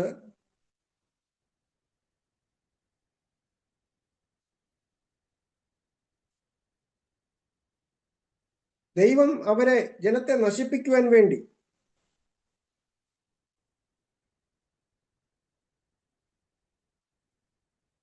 തീരുമാനിക്കും.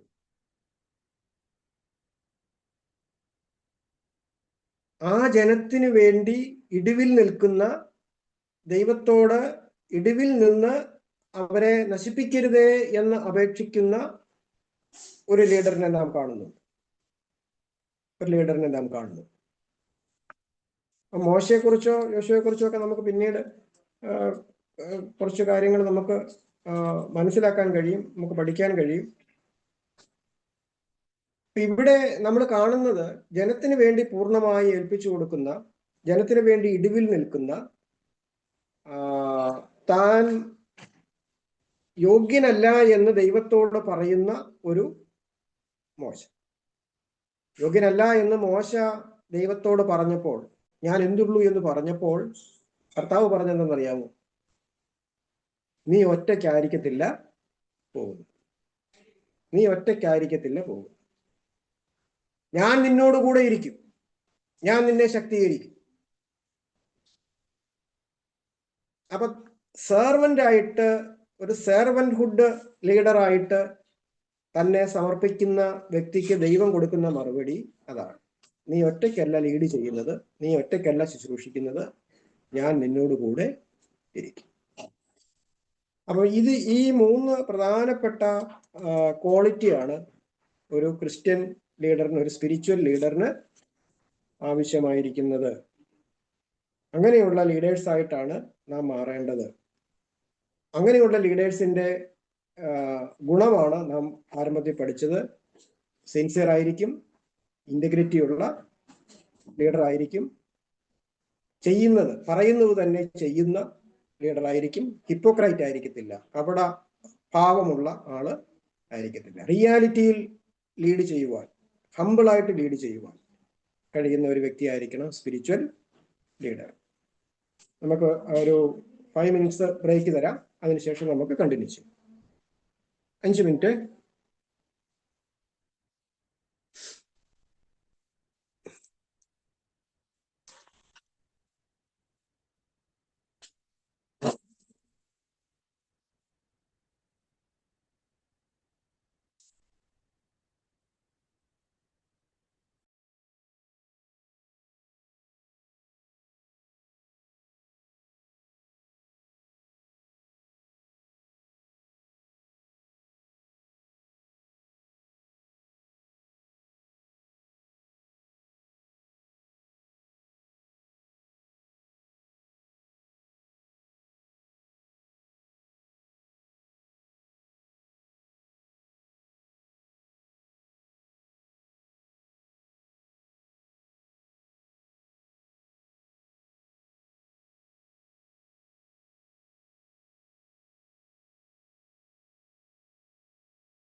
The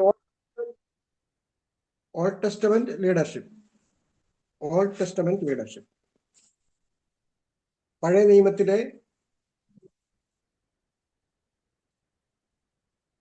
നേതൃത്വം. നേതൃത്വം, നേതൃത്വ വികസനം എന്നിവ പഴയ നിയമത്തിൽ വളരെ ശക്തമായിട്ട് നമുക്ക് കാണുവാൻ കഴിയുന്ന ഒരു കാര്യമാണ്.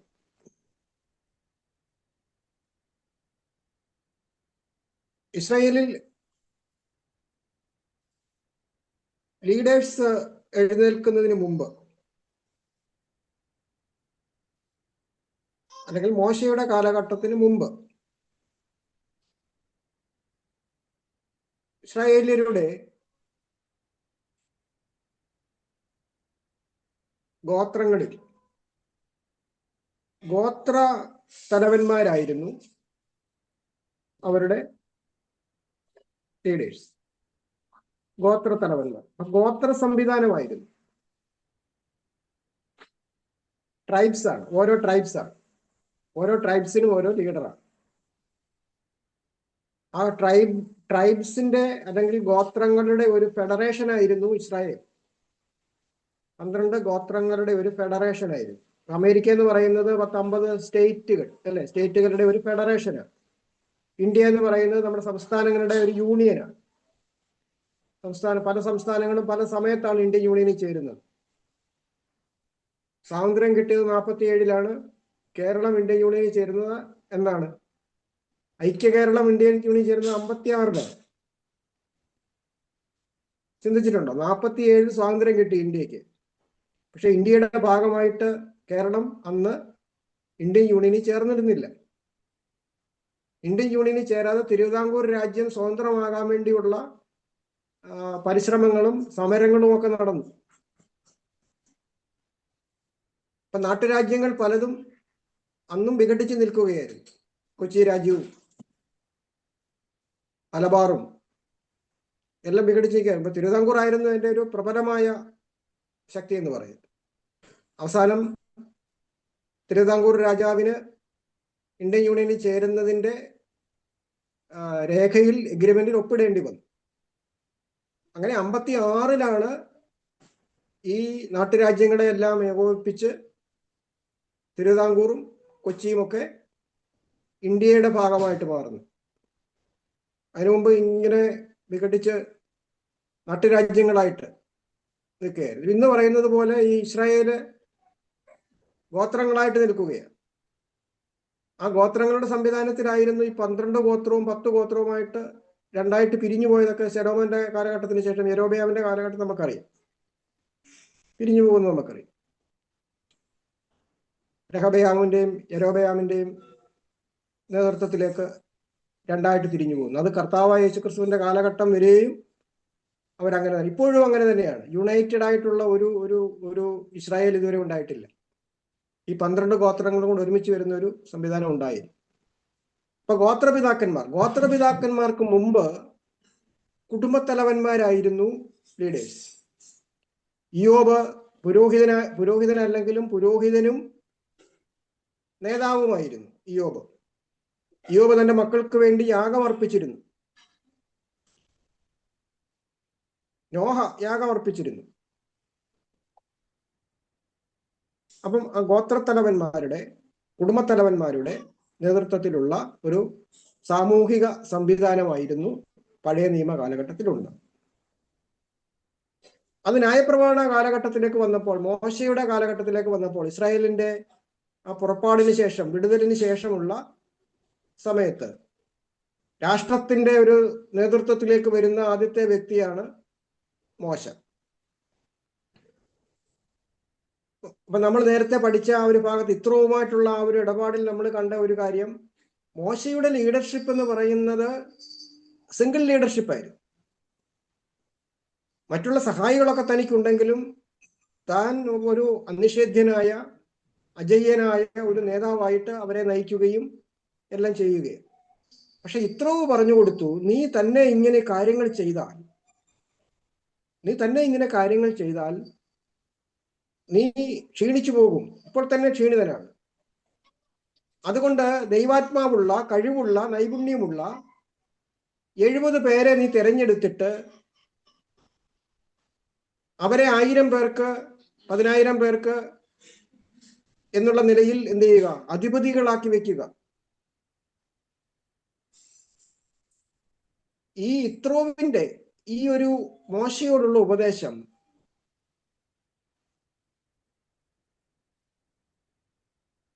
മാനേജ്മെന്റ് സ്റ്റഡീസിൽ സെക്കുലർ രംഗത്ത് വളരെയധികം ഉപയോഗിക്കപ്പെടുന്ന ഒരു ടെക്നിക്കാണ്.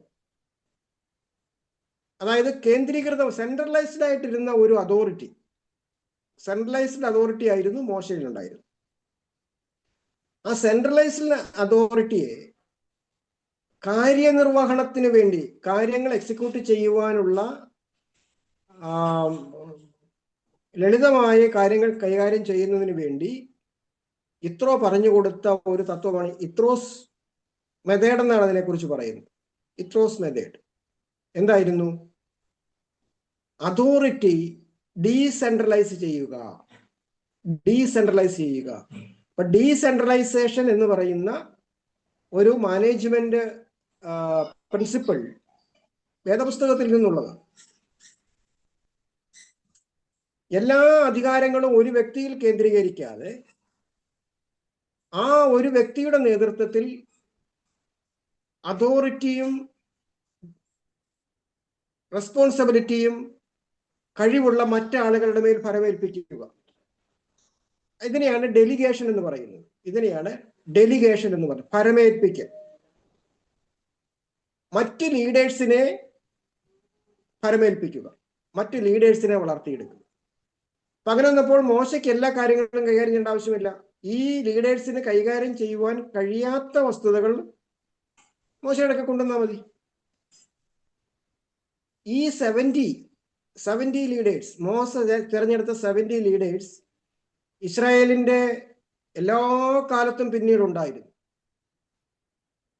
അത് പിന്നീട് ഇങ്ങനെ ഡെവലപ്പ് ചെയ്ത് വന്ന ഈ 70 ആണ് കർത്താവായ യേശുക്രിസ്തുവിന്റെ കാലത്തെ ന്യായാധിപ സംഘം, സെന്നിദ്രീൻ സംഘം എന്ന് പറയുന്നത്. ആ സെന്നിദ്രീൻ സംഘത്തിലെ ഒരു അംഗമായിരുന്നു പൗലോസ്. അവരാണ് കാര്യങ്ങൾ നിശ്ചയിക്കുന്നത്. അപ്പൊ മഹാപുരോഹിതന്റെ അടുക്കലൊന്നും പോകേണ്ട ആവശ്യമില്ല. ഈ 70 പേര് കാര്യങ്ങൾ തീരുമാനിക്കുകയാണ്. അങ്ങനെയുള്ള ഒരു ന്യായാധിപ സംഘം, സെന്നിദ്രീൻ, നിയമപാലനത്തിന് വേണ്ടി ഉണ്ടായിരുന്നതാണ് പിൽക്കാലങ്ങളിലെ സെന്നിദ്രീൻ സംഘം എന്നുള്ള പേരിൽ വന്നത്. അപ്പൊ ഡീസെൻട്രലൈസ് ചെയ്യുന്ന ഒരു സംവിധാനം ഉണ്ടായി മോശയുടെ കാലഘട്ടത്തിൽ. അപ്പൊ അത് പഴയ നിയമ ഭാഗത്തു നിന്നുള്ള ഒരു പ്രത്യേകമായ കാര്യമാണ്. പഴയ നിയമം നാം പഠിക്കുമ്പോൾ ദൈവം തൻ്റെ ശുശ്രൂഷയ്ക്ക് വേണ്ടി, തൻ്റെ ദൗത്യ നിർവഹണത്തിന് വേണ്ടി ആളുകളെ അന്വേഷിക്കുന്നുണ്ട്. അതാണ് നമ്മൾ നേരത്തെ പഠിച്ചത്. ഞാൻ ദേശത്തിന് വേണ്ടി ഇടിവിൽ നിൽക്കുവാൻ ഞാനൊരു മനുഷ്യനെ അന്വേഷിച്ചു. ദേശത്തെ നശിപ്പിക്കാതെ വണ്ണം അതിനെ ഇടിവിൽ നിന്ന് അതിനെ രക്ഷിക്കുവാൻ രക്ഷിക്കുന്ന ഒരു പുരുഷനെ ഞാൻ അന്വേഷിച്ചു, കണ്ടെത്തിയില്ലാതാനും എന്ന് പറയുന്ന ഭാഗം നമ്മൾ പഠിച്ചതായിരുന്നു. അപ്പൊ ദൈവം എല്ലാ കാലഘട്ടത്തിലും തൻ്റെ ഇഷ്ടം ഭൂമിയിൽ നിറവേറ്റുവാൻ, തനിക്ക് പ്രവർത്തിക്കുവാൻ, തൻ്റെ സ്നേഹിതരായിരിക്കാൻ ലീഡേഴ്സിനെ അന്വേഷിക്കുന്നു എന്ന് നമുക്ക് കാണാം. അപ്പൊ അങ്ങനെയാണ് ദൈവം മോശയെ വിളിക്കുന്നത്. ദൈവം ഇസ്രായേലിനെ രക്ഷിക്കുന്നതിന് വേണ്ടിയുള്ള ഒരു പദ്ധതി മോശയിലൂടെ കാണുകയും കർത്താവിന്റെ സമയമായപ്പോൾ മോശയെ കർത്താവ് വിളിക്കുകയും ചെയ്യുക. വളരെ അസാധ്യതകളുടെ സാഹചര്യത്തിലൂടെയാണ് മോശയുടെ ജീവിതം നമുക്കറിയാം. അപ്പൊ അവിടെ നമ്മൾ കാണുന്നത് ദൈവത്തിന്റെ പ്രത്യേകമായ വിളി, പ്രത്യേകമായ തിരഞ്ഞെടുത്ത വ്യക്തികൾക്കുള്ള പ്രത്യേകമായ പരിശീലനം. ഈ നിലയിൽ നമുക്ക്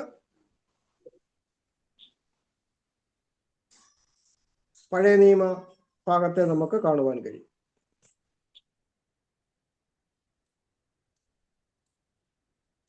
ആദ്യമായി ദൈവത്തിന്റെ വിളിയാണ്. ഓൾഡ് ടെസ്റ്റ്മെന്റ് ലീഡേഴ്സിന്റെ ലീഡർഷിപ്പ് പ്രിൻസിപ്പിളിൽ ഏറ്റവും പ്രധാനപ്പെട്ട കാര്യം ദൈവത്തിന്റെ വിളിയാണ്. രണ്ടാമത്തെ കാര്യം അവരുടെ പരിശീലനമാണ്, ട്രെയിനിങ്. Call and training. ഈ രണ്ട് കാര്യങ്ങൾ നമുക്ക് പഴയ നിയമത്തോടുള്ള ബന്ധത്തിൽ നമുക്ക് കാണുവാനും കഴിയും. അപ്പൊ ശക്തന്മാരായ ദൈവമനുഷ്യരെ, ലീഡേഴ്സിനെ തിരഞ്ഞെടുക്കുന്നതിൽ, രൂപപ്പെടുത്തിയെടുക്കുന്നതിൽ ഏറ്റവും പ്രധാനപ്പെട്ട ഘടകം ദൈവത്തിന്റെ വിളിയായിരുന്നു.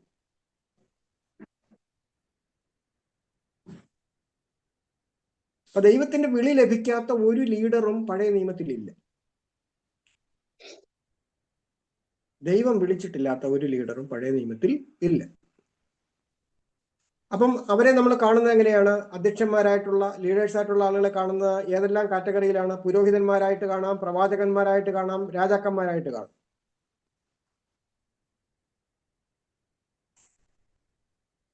അവരുടെ വിളിയെക്കുറിച്ചും തെരഞ്ഞെടുപ്പിനെക്കുറിച്ചും പരിശുദ്ധാത്മാവ് വളരെ വ്യക്തമായി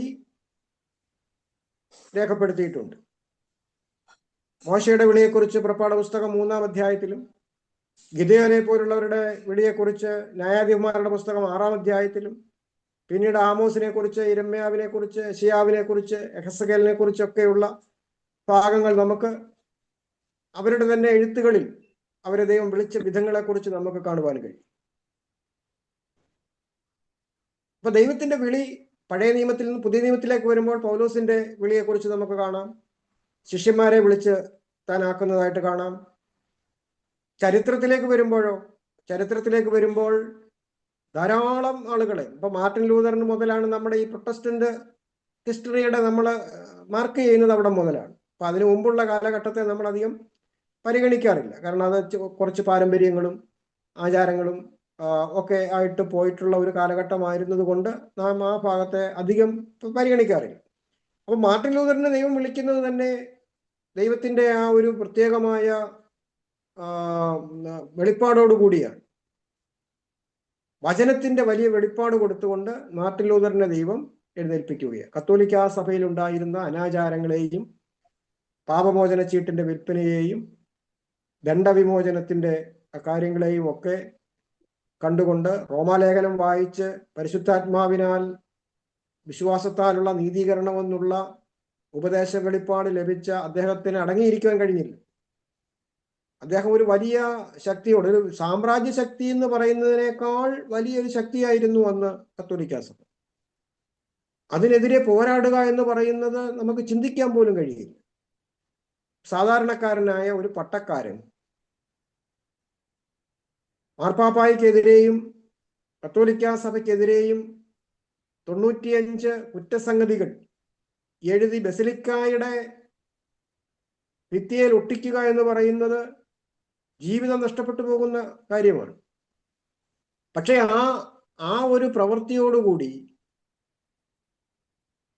താൻ മുന്നോട്ട് വച്ച വിശ്വാസത്താലുള്ള നീതീകരണം, കൃപയാലുള്ള രക്ഷ, വചനത്താലുള്ള രക്ഷ, ആ ഒരു വസ്തുത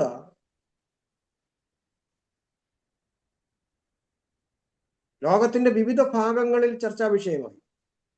അങ്ങനെയാണ് സ്വിറ്റ്സർലൻഡിലും ജർമ്മനിയിലും ഇംഗ്ലണ്ടിന്റെ പല ഭാഗങ്ങളിലും ഈ പ്രൊട്ടസ്റ്റന്റ് അല്ലെങ്കിൽ വിശ്വസിച്ച് രക്ഷിക്കപ്പെടുന്ന അനുഭവമുള്ള സഭകൾ ഉളവാകുവാനിടയായി. ജോൺ വെസ്ലി വലിയൊരു ഉണർവിന്റെ നായകനായിരുന്നു, നമുക്കറിയാം. വില്യം കേരി ഇന്ത്യയിലേക്ക് വരുമ്പോൾ ഇന്ത്യയുടെ അവസ്ഥ വളരെ പരിതാപകരമായിരുന്നു. വില്യം കേരിക്ക് ഇന്ത്യയിലേക്ക് വരാൻ സാധിക്കുന്ന ഒരു സാഹചര്യമായിരുന്നില്ല. കാരണം അന്നത്തെ ബാപ്റ്റിസ്റ്റ് സഭ സുവിശേഷ വേല ചെയ്യാൻ വേണ്ടി ആളുകളെ അയക്കുമായിരുന്നില്ല. അവിടെയുള്ള ഒരു യോഗത്തിൽ വില്യം കേരി എഴുന്നേറ്റിട്ട് പറഞ്ഞു, എനിക്ക് ഇന്ത്യയിലേക്ക് സുവിശേഷവുമായിട്ട് പോകണം, അവിടെ ആളുകൾ നശിച്ചു പോകുന്നു, അന്ധകാരത്തിലായിരിക്കുന്നു. അപ്പൊ അവിടുത്തെ സഭയുടെ മൂപ്പൻ പറഞ്ഞു, എടാ ചെറുക്ക, നീ അവിടെ ഇരിക്കേ, ഇന്ത്യയിലുള്ള നശിച്ചു പോകുന്ന ആളുകളെ കുറിച്ച് എന്തെങ്കിലും ചെയ്യണമെങ്കിൽ അത് ദൈവം തമ്പുരാൻ നോക്കിക്കൊള്ളൂ, നീ അതിനെക്കുറിച്ച് ഭാരപ്പെടണ്ട. നോക്കണം, അന്നത്തെ ആ സഭ അങ്ങനെയാണ് അദ്ദേഹത്തോട് പറഞ്ഞത്. പക്ഷെ അദ്ദേഹത്തിന് അടങ്ങിയിരിക്കുവാൻ കഴിഞ്ഞില്ല. ദൈവത്തിന്റെ വിളി അദ്ദേഹത്തിന്റെ മേൽ കിടക്കുന്നു. അദ്ദേഹം ഒരു ചരക്ക് കപ്പലിൽ കയറിയാണ് ഇന്ത്യയിലേക്ക് വരുന്നത്. കൽക്കട്ടയിൽ വന്നു. കൽക്കട്ടയിൽ വന്ന ശേഷം അദ്ദേഹത്തിന്റെ പ്രവർത്തനങ്ങൾ വളരെ കഷ്ടത നിറഞ്ഞ പ്രവർത്തനങ്ങളായിരുന്നു. അദ്ദേഹം ആദ്യത്തെ വിദ്യാഭ്യാസ സ്ഥാപനം ശ്രീരാംപൂർ കോളേജിൽ സ്ഥാപിച്ചു കൽക്കട്ടയിൽ. തന്നോട് കൂടെയുള്ള ചില ആളുകളുടെ സഹായത്താൽ അദ്ദേഹം 40-ലധികം ഭാഷകളിൽ തിരുവെഴുത്തുകൾ 40-ലധികം ഭാഷകൾ തിരുവെഴുത്തുകളെ പരിഭാഷപ്പെടുത്തുക എന്ന് പറഞ്ഞാൽ അദ്ദേഹം തന്നെയല്ല, അദ്ദേഹത്തിന്റെ ടീമാണ്. സംസ്കൃതം, ബംഗാളി, ഹിന്ദി, മറാഠി, ഉറുദു, ഈ ഭാഷകളിലൊക്കെ തിരുവെഴുത്തുകൾ പരിഭാഷപ്പെടുത്തുകയാണ്. എത്ര ശ്രമകരമായ ഒരു പ്രവൃത്തിയാണ്. അതുപോലെ അന്നുണ്ടായിരുന്ന സാമൂഹിക വ്യവസ്ഥയ്ക്കെതിരെ അദ്ദേഹത്തിനൊരു പത്രം ഉണ്ടായിരുന്നു, 2 പത്രങ്ങൾ ഉണ്ടായിരുന്നു. അച്ചടിശാല അദ്ദേഹം ആരംഭിച്ചു. സതി നിർത്തലാക്കുന്നതിന് രാജാറാം മോഹൻ റായിയോട് ചേർന്ന് അദ്ദേഹത്തിന്റെ പ്രവർത്തനങ്ങൾ ശക്തിപ്പെടുത്തി. അദ്ദേഹമാണ് അതിന് കൂടുതൽ സഹായകമായി തീർന്നത്. ഒരു ഞായറാഴ്ച ദിവസമാണ് സതി നിർത്തലാക്കി എന്നുള്ള പ്രഖ്യാപനം ഉണ്ടാകുന്നത്. സതി നിയമവിരുദ്ധമായിട്ട് പ്രഖ്യാപിച്ചുകൊണ്ട് ഒരു ശനിയാഴ്ച വൈകുന്നേരം കഴിഞ്ഞ് ഞായറാഴ്ചയാണ്. അദ്ദേഹം ചെയ്ത കാര്യം, ഞായറാഴ്ചത്തെ ആരാധന അദ്ദേഹം നടത്തിയില്ല. കാരണം ഞായറാഴ്ചത്തെ ആരാധന കഴിയുന്നതുവരെ ഈ അറിയിപ്പ് കൊണ്ടു കൊടുത്തില്ലെങ്കിൽ ധാരാളം ആളുകൾ അഗ്നിക്കിരയായിത്തീരും. അതുകൊണ്ട് അദ്ദേഹത്തിന്റെ സ്വാധീനത്തിലുള്ള സഭകളിലുള്ള എല്ലാവരെയും ഗ്രാമങ്ങളിലേക്കും പട്ടണങ്ങളിലേക്കും അദ്ദേഹം പറഞ്ഞു വിട്ടിട്ട് ഈ പകർപ്പ് വായിച്ചു കേൾപ്പിച്ചു.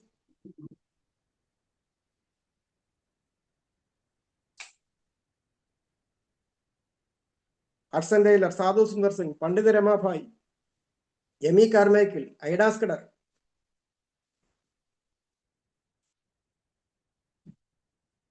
നമ്മുടെ നാട്ടിൽ തന്നെയുള്ള എത്രയോ മറ്റ് നേതാക്കൾ, Kukku Sahib, K E Abraham, P M Thomas, Ezekiel Joshua, നമുക്കറിയാം, ഒരുപാട് ആളുകളുടെ പേര് നമുക്കറിയാം. വളരെ ത്യാഗപൂർവ്വം ദൈവം വിളിച്ച, ദൈവത്തിന്റെ വിളി. രാജസ്ഥാനിലേക്ക് പോയിട്ടുള്ള തോമസ് മാത്യുവിനെ കുറിച്ച് നിങ്ങൾ കേട്ടിട്ടുണ്ടല്ലോ. എംബോലോസ്റ്റാന്റെ അനുഭവങ്ങളെ കുറിച്ച് നിങ്ങൾ കേട്ടിട്ടുണ്ട്. ദൈവവിളി എന്ന് പറയുന്നത് ഒരു പ്രധാന ഘടകമാണ്. ആ ദൈവം വിളിക്കുന്ന വിളിയുടെ അനുസരണം വേദനാജനകമായിരിക്കും. പക്ഷെ അനുസരിക്കാതിരിക്കുവാൻ അവർക്ക് കഴിയത്തില്ലായിരുന്നു. പക്ഷെ നമ്മളിൽ ഓരോരുത്തരും അങ്ങനെയാണ്. ദൈവം വിളിച്ചപ്പോൾ, ദൈവം നമ്മെ കർത്താവിന്റെ വേലയ്ക്ക് വേണ്ടി വേർതിരിക്കപ്പെടുവാൻ വിളിച്ചപ്പോൾ ഒരു പക്ഷേ നമുക്ക് അതിനുള്ള സാഹചര്യം ഉണ്ടായിരുന്ന അവസ്ഥയല്ല, പ്രതികൂലങ്ങൾ ഉണ്ടായി കാണും. പക്ഷെ വിളിയെ അനുസരിക്കാതിരിക്കുവാൻ കഴിഞ്ഞിട്ടില്ല. മറ്റൊന്നും ചെയ്യുവാൻ കഴിയത്തില്ല. അതുപോലെ ഉള്ള ഒരു അവസ്ഥ.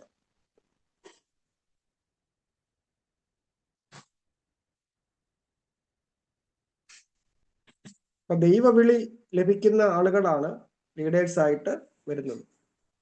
പഴയ നിയമത്തിൽ നാം കാണുന്നുണ്ട്, യഹോവയുടെ അരുളപ്പാട് ലഭിക്കുന്നു. യഹോവയുടെ അരുളപ്പാട്, ദൈവത്തിന്റെ ആത്മാവ് അവരുടെ മേൽ വരികയും ദൈവത്തിന്റെ അരുളപ്പാട് ലഭിക്കുകയും ചെയ്യുന്നു. യഹോവ ഇപ്രകാരം അരുളി ചെയ്യുന്നു എന്നാണ് അവർ പ്രഖ്യാപിച്ചത്. നിങ്ങളൊന്ന് ആലോചിച്ച് നോക്കിക്കേ. ഇപ്പൊ കേരളത്തിലാണെങ്കിൽ ഞാൻ കവലയിൽ ചെന്ന് പറയുകയാണ്, പിണറായി വിജയൻ ഇങ്ങനെ പറയുന്നു എന്ന് പറഞ്ഞുകൊണ്ട് ഒരു കാര്യം പറയുകയാണ്. അദ്ദേഹം അത് അറിഞ്ഞിട്ടില്ല എന്നുണ്ടെങ്കിൽ എൻ്റെ അവസ്ഥ എന്തായിരിക്കും? അല്ലെങ്കിൽ ഇന്ത്യയിൽ നോർത്ത് ഇന്ത്യയിൽ ചെന്നിട്ട് മോദിജി ഇങ്ങനെ പറയുന്നു എന്ന് പറഞ്ഞുകൊണ്ട് ഞാൻ ചെന്ന് പറയുക, അദ്ദേഹത്തിന് വേണ്ടി സംസാരിക്കുക, എന്നെ BJP-ക്കാരെല്ലാം കൂടെ തൂത്തുവാരി എടുത്തോണ്ട് പോകും അല്ലേ? അപ്പൊ ദൈവത്തിന് വേണ്ടി ദൈവത്തിന്റെ പ്രതിപുരുഷന്മാരായിട്ട് സംസാരിക്കുകയാണ്. എങ്ങനെ സംസാരിക്കാൻ കഴിയുന്നത്? അതിനുള്ള ധൈര്യം എവിടുന്ന് കിട്ടുന്നു? ദൈവത്തിന്റെ ആത്മാവ് അവരുടെ മേൽ വന്നു. അവരുടെ ആശയങ്ങളല്ല, അവരുടെ ദൂതുകളല്ല അവർ പറയുന്നത്. അവര് പറയുന്നത് ദൈവം അവർക്ക് പറയുവാൻ കൊടുത്ത ദൂതായിരുന്നു. ഡാബൂർ എന്നാണ് അതിനെ കുറിച്ച് പറയുന്നത്. ദൈവത്തിന്റെ യഹോവയുടെ അരുളപ്പാട്, ഡാബൂർ. അപ്പൊ പഴയ നിയമ പ്രവാചകന്മാരുടെയൊക്കെ അധികാരമെന്ന് പറയുന്നത് എന്തായിരുന്നു? ദൈവത്തിന്റെ അധികാരമായിരുന്നു. ദൈവത്തിന്റെ അധികാരം. ദാതാൻ പ്രവാചകനൊക്കെ രാജാവിനോട് ചെന്നിട്ടാണ്, നീയാണ് ആ മനുഷ്യൻ, തെറ്റ് ചെയ്ത മനുഷ്യൻ നീയാണെന്ന് മുഖത്ത് നോക്കി പറയാൻ കഴിയുക.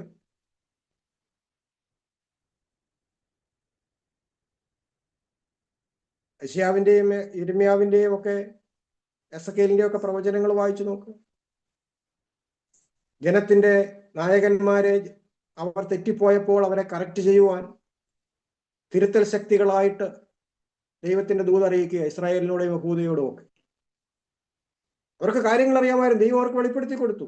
യഹോവയുടെ ദാസന്മാർക്ക് വെളിപ്പെടുത്തി കൊടുക്കാതെ ദൈവം ഒരു കാര്യവും ചെയ്യത്തില്ല എന്നാണ് പറഞ്ഞിരിക്കുന്നത്. നിങ്ങൾ പ്രവാസത്തിലേക്ക് പോകും, നിങ്ങൾ അടിമകളായി പോകും, അവരോട് പറഞ്ഞു. 70 വർഷം കഴിയുമ്പോൾ നിങ്ങൾ തിരിച്ചു വരും എന്നും പറഞ്ഞു. അവസാന കാലമാകുമ്പോൾ നിങ്ങൾക്ക് ഒരു മശിഹായെ അയക്കും.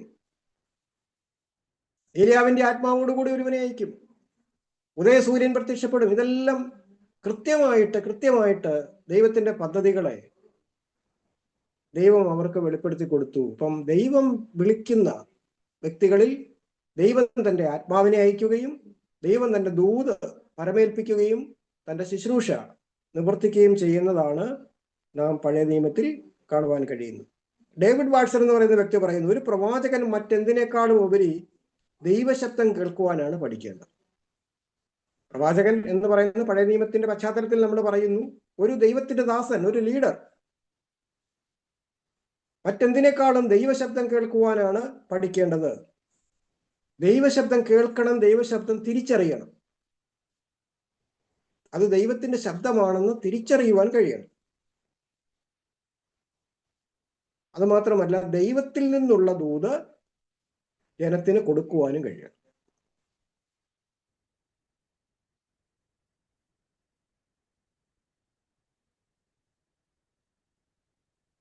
അപ്പൊ ദൈവത്തിന്റെ മനസ്സ്, ദൈവത്തിന്റെ സന്ദേശം കൊടുക്കുവാൻ കഴിയുന്ന ഒരു ശുശ്രൂഷയാണ് പ്രവാചകന്മാരിലൂടെ പ്രവാചക ശുശ്രൂഷ എന്ന് നമുക്ക് കാണുവാൻ കഴിയും. പഴയ നിയമത്തിൽ നാം ലീഡർഷിപ്പിനെ കുറിച്ച് പഠിക്കുമ്പോൾ മറ്റൊരു വസ്തുത മനസ്സിലാകുന്നത്, മറ്റുള്ളവർ പരിഗണിക്കുന്നത് പോലെ, മറ്റു മനുഷ്യർ പരിഗണിക്കുന്നത് പോലെ ബാഹ്യമായ യോഗ്യതകളിൽ ദൈവത്തിന് വലിയ താല്പര്യമില്ല. ബാഹ്യമായ യോഗ്യതകളിൽ ദൈവത്തിന് വലിയ താല്പര്യമില്ല. എന്താ വരെ പഠിച്ചെന്ന് ദൈവം ചോദിക്കത്തില്ല. പഠിക്കണ്ടെന്നല്ല, എത്ര ഭാഷ അറിയാമെന്ന് ദൈവം ചോദിക്കത്തില്ല.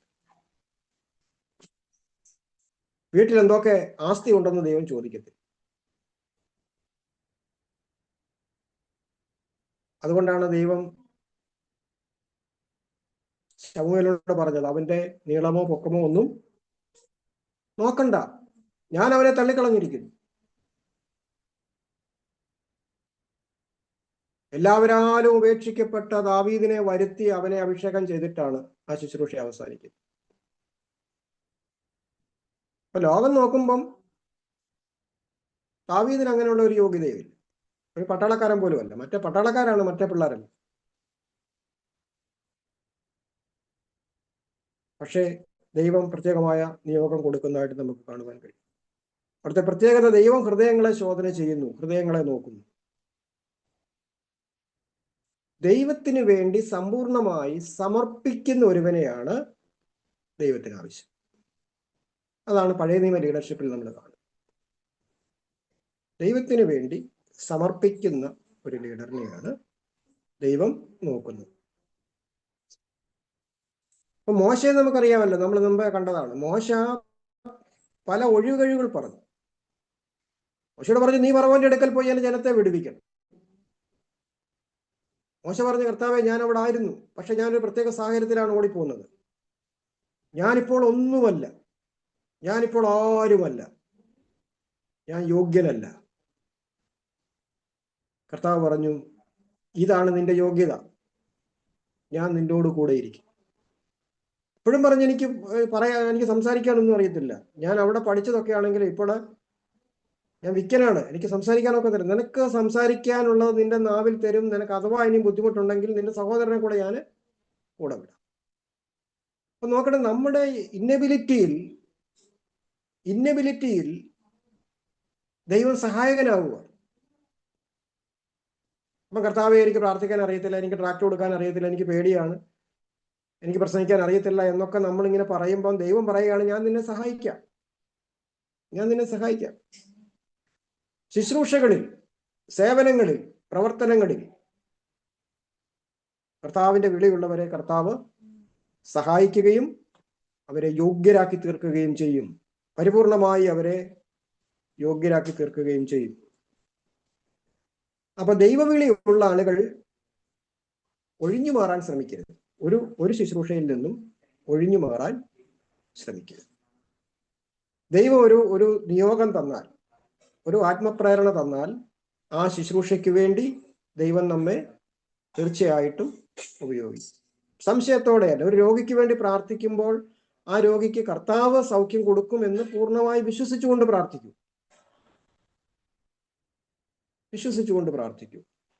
കാരണം ആ ശുശ്രൂഷ ചെയ്യിപ്പിക്കുന്നത് ദൈവമാണ്, നമ്മുടെ മഹത്വത്തിന് വേണ്ടിയല്ല.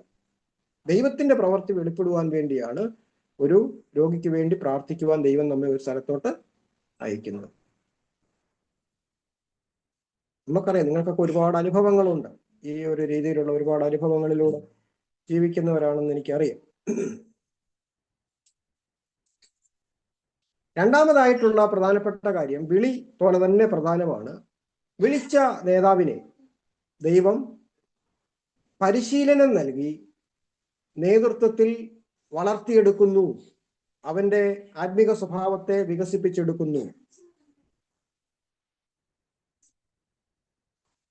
ദൈവം വിളിക്കുന്ന സമയം വരെ ഉള്ള ഒരു വ്യക്തിയുടെ ജീവിതം ആ വിളിയിലേക്ക് വരുന്ന ഇതിനു വേണ്ടിയുള്ള ഒരു ഒരുക്കപ്പെടലാണ്.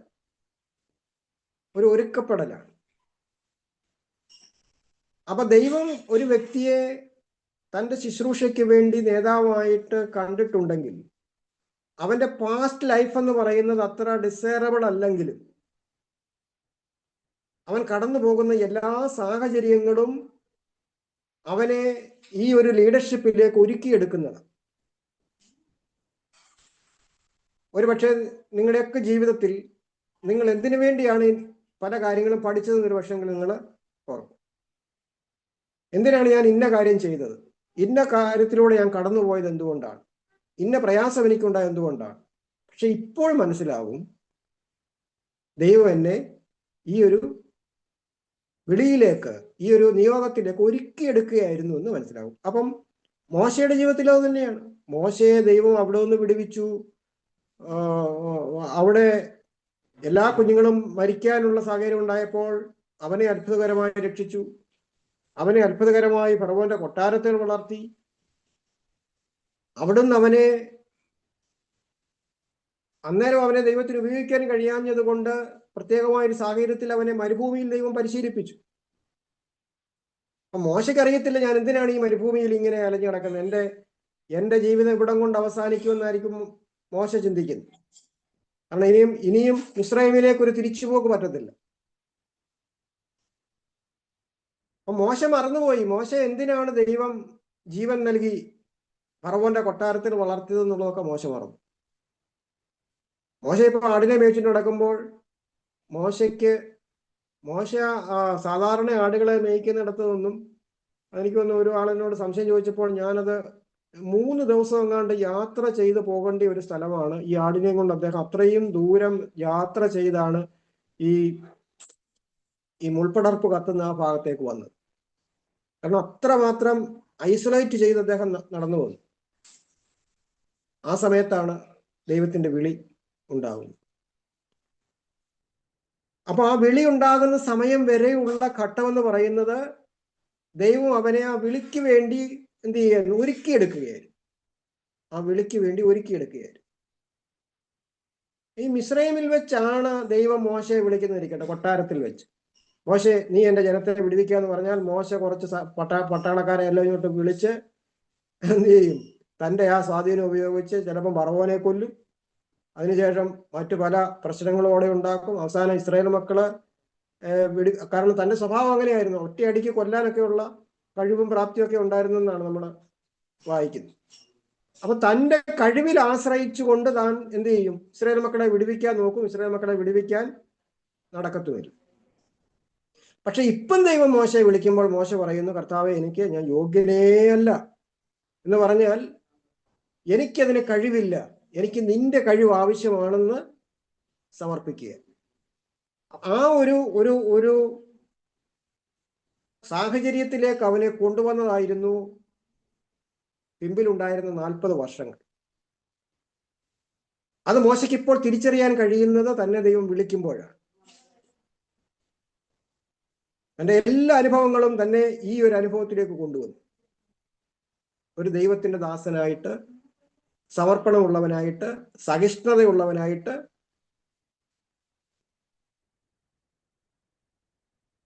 ചുരുക്കി പറഞ്ഞാൽ താൻ ശൂന്യമായിട്ട് നിൽക്കുന്ന സമയം.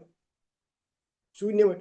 കാരണം ഈജിപ്തിലെ യൂണിവേഴ്സിറ്റിയിൽ, ഏറ്റവും ഉന്നതമായ യൂണിവേഴ്സിറ്റിയിൽ ഫറവോന്റെ മകനായിട്ട് വിദ്യാഭ്യാസം ചെയ്ത്, നമ്മൾ വായിക്കുന്നത് ഇസ്രായേലിലെ സകല ജ്ഞാനവും, സകല ജ്ഞാനവും. അപ്പൊ എഞ്ചിനീയറിംഗും പഠിച്ചു, ഡോക്ടറേറ്റും പഠിച്ചു, മാനേജ്മെന്റും പഠിച്ചു. മനസ്സിലായോ? അല്ലാതെ ഏതെങ്കിലും ഒരു കോഴ്സ് പഠിച്ച് പാസ്സായി നിൽക്കുവല്ല മോശയ്ക്ക് ലഭിക്കാവുന്ന ഇസ്രായേലിൽ, ഈജിപ്റ്റ് എന്ന് പറയുന്നത് ആ കാലഘട്ടത്തിൽ, അന്നത്തെ കാലഘട്ടത്തിൽ വാനഗോളങ്ങളെ കുറിച്ചും സസ്യഗോളങ്ങളെക്കുറിച്ചും മനുഷ്യ ശരീരത്തെക്കുറിച്ചും ഒക്കെ പഠിക്കുന്ന കാലമാണ്. വളരെയധികം വിജ്ഞാനം ഉണ്ടായിരിക്കുന്ന കാലമാണ്. ഞാൻ ഒരു സ്ഥലത്ത് ഞാൻ വായിച്ചത്, ഗർഭസ്ഥ ശിശുക്കളുടെ വളർച്ച മനസ്സിലാക്കുവാൻ ഗർഭിണികളുടെ വയറ് പിളർന്ന് പഠിക്കും ജീവനോടെ. അതിനുവേണ്ടി ഉപയോഗിച്ചിരുന്നത് ഇസ്രായേലിയ സ്ത്രീകളെയാണ്. ഇസ്രായേലിലെ സ്ത്രീകളെ പിടിച്ചുകൊണ്ടുവന്ന്, അടിമകളാക്കി പിടിച്ചുകൊണ്ടുവന്ന് വൈദ്യശാസ്ത്രത്തിന്റെ പഠനത്തിൽ കുഞ്ഞിന്റെ വളർച്ച മനസ്സിലാക്കുവാനും പ്രശ്നങ്ങൾ അറിയുവാനും വേണ്ടി വയറ് കീറി ജീവനോടെ ആ സ്ത്രീ മരിക്കും, ആ കുഞ്ഞും മരിക്കും. പക്ഷെ ഓരോ ദിവസത്തെയും വളർച്ച അന്ന് അവരങ്ങനെയാണ് പഠിച്ചത്. അതിനുവേണ്ടി ഉപയോഗിച്ചിരുന്നത് ഇസ്രായേൽ യഹൂദ സ്ത്രീകളെയാണ്. അടിമത്തത്തിന്റെ ഒരു രീതിയായിരുന്നു അത്. അതുപോലെ ഓരോ കാര്യങ്ങളും. അപ്പൊ വിജ്ഞാനപരമായിട്ട് വളരെയധികം വളർന്നു വന്ന ഒരു രാജ്യത്ത് എല്ലാ വിദ്യാഭ്യാസവും ലഭിച്ച ഒരു മനുഷ്യനായിരുന്നു മോശ. പക്ഷെ 40 വർഷം കഴിഞ്ഞപ്പോൾ മോശയുടെ എല്ലാ അറിവുകളും എല്ലാ കഴിവുകളും പ്രയോജനമില്ല എന്ന് അവന് മനസ്സിലായി.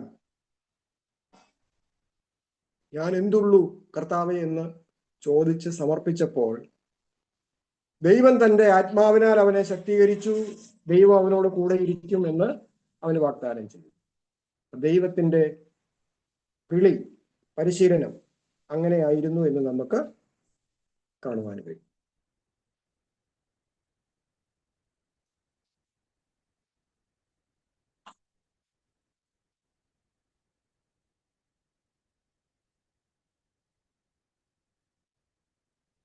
ദൈവം നമ്മളുടെ നൈസർഗികമായിട്ടുള്ള നാം ആർജിച്ചെടുത്ത കഴിവുകളെയൊക്കെ,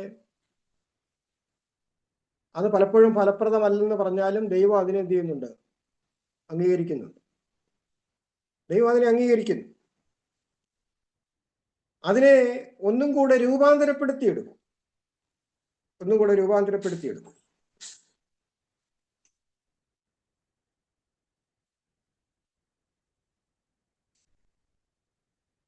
അതിനെല്ലാം പ്രധാനമായിട്ടുള്ള ഒരു കാര്യം ദൈവത്തിന്റെ ആത്മാവിനാലുള്ള അഭിഷേകം അല്ലെങ്കിൽ ശക്തീകരണമാണ്. ഒരുക്കിയെടുക്കൽ എന്ന് പറയുന്നത്, പരിശീലനം എന്ന് പറയുന്നത് ദൈവത്തിന്റെ ലീഡർഷിപ്പിലേക്ക്, ശുശ്രൂഷയിലേക്കുള്ള പരിശീലനം. നമുക്ക് പഴയ നിയമം പഠിക്കുമ്പോൾ മനസ്സിലാക്കാൻ കഴിയുന്നത്, അതൊരു ക്ലാസ് റൂം പഠനമല്ല, ഔപചാരികമായ ഒരു വിദ്യാഭ്യാസമല്ല. ദൈവം ഒരു വ്യക്തിയെ ഒരുക്കിയെടുക്കുന്നത് ഔപചാരികമായ ഒരു വിദ്യാഭ്യാസ പരിശീലനം അല്ല, മറിച്ച് ആജീവനാന്ത പ്രക്രിയയാണ്. ശുശ്രൂഷയ്ക്ക് വേണ്ടിയുള്ള പരിശീലനം അല്ലെങ്കിൽ ഒരുക്കം, വിളി ലഭിച്ച വ്യക്തിക്കുള്ള പരിശീലനം എന്ന് പറയുന്ന ആജീവനാന്ത പ്രക്രിയയാണ്. അത് പലപ്പോഴും അനുഭവങ്ങളിലൂടെയുള്ള പരിശീലനമാണ്. ആത്മനിഷ്ഠമായ അനുഭവങ്ങളിലൂടെയുള്ള പരിശീലനമാണ്. പഴയ നിയമ പ്രവാചകന്മാരൊക്കെ ആ രീതിയിൽ സാദൃശ്യ പാഠങ്ങളായിട്ട് മാറിയിട്ടുണ്ട്,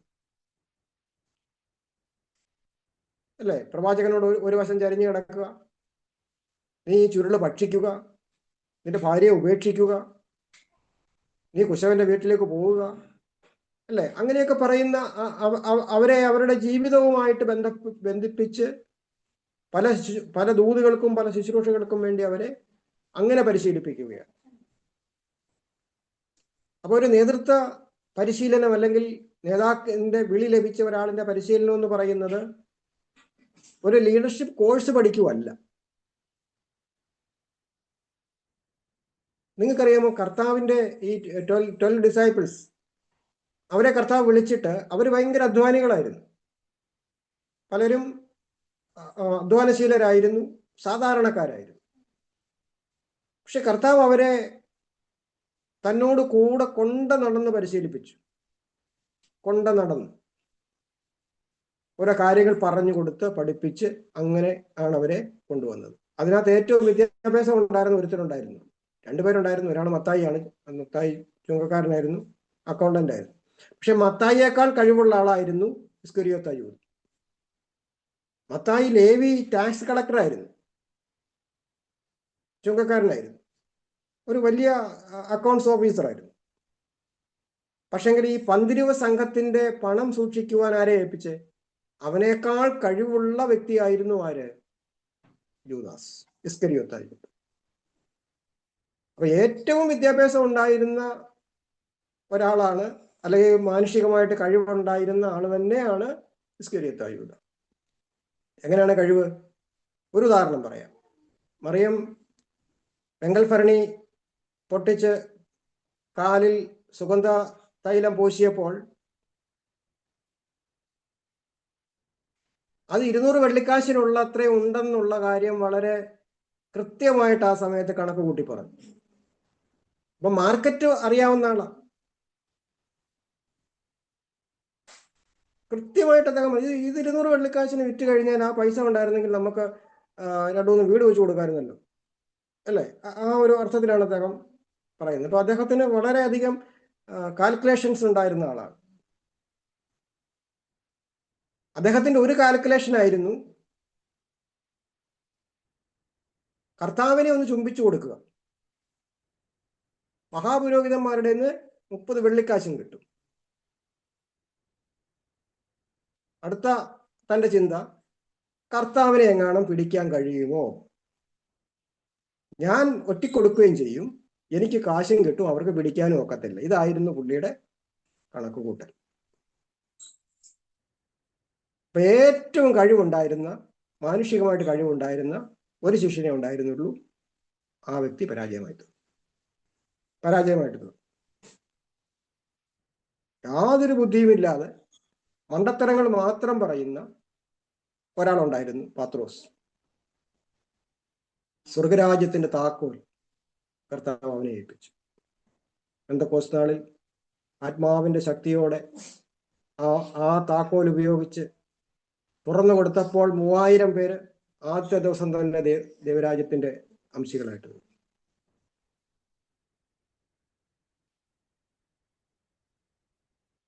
അപ്പൊ പരിശീലനം താഴ്മയോടെ താഴ്ത്തി കൊടുക്കുന്ന വ്യക്തികളിൽ കൂടിയുള്ള പരിശീലനം വളരെ പ്രധാനമായി.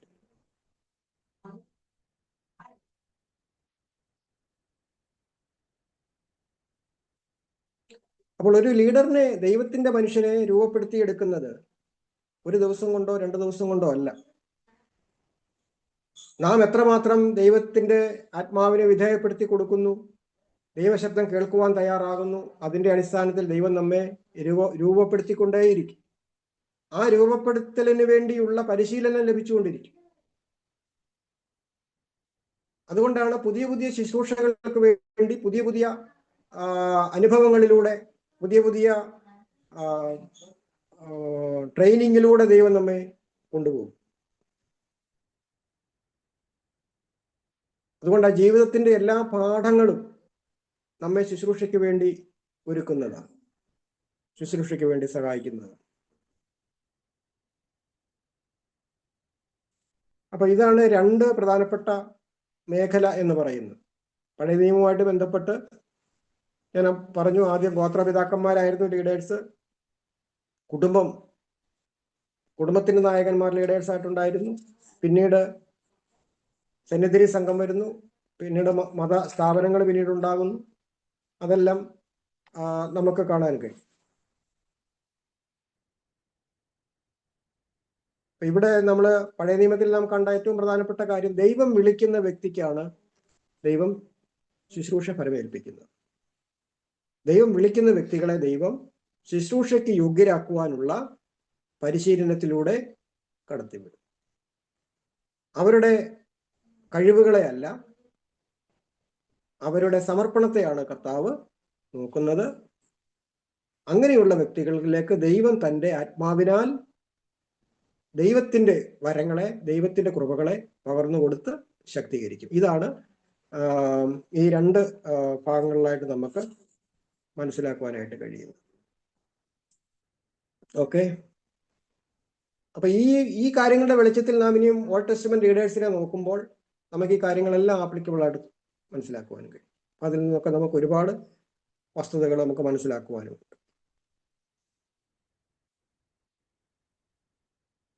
അടുത്ത ക്ലാസ് നമുക്ക് ലഭിക്കുമ്പോൾ നമുക്ക് New Testament leadership pattern, New ടെസ്റ്റമെന്റിലുള്ള പാറ്റേണിനെ കുറിച്ച് നമുക്ക് നോക്കാം.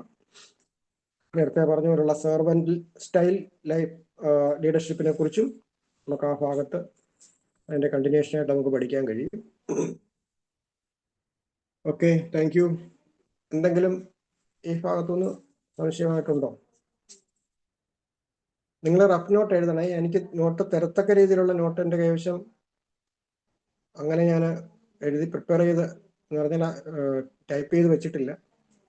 അതുകൊണ്ട് റഫ് നോട്ട് മതി, റഫ് നോട്ട് വെച്ചാൽ മതി.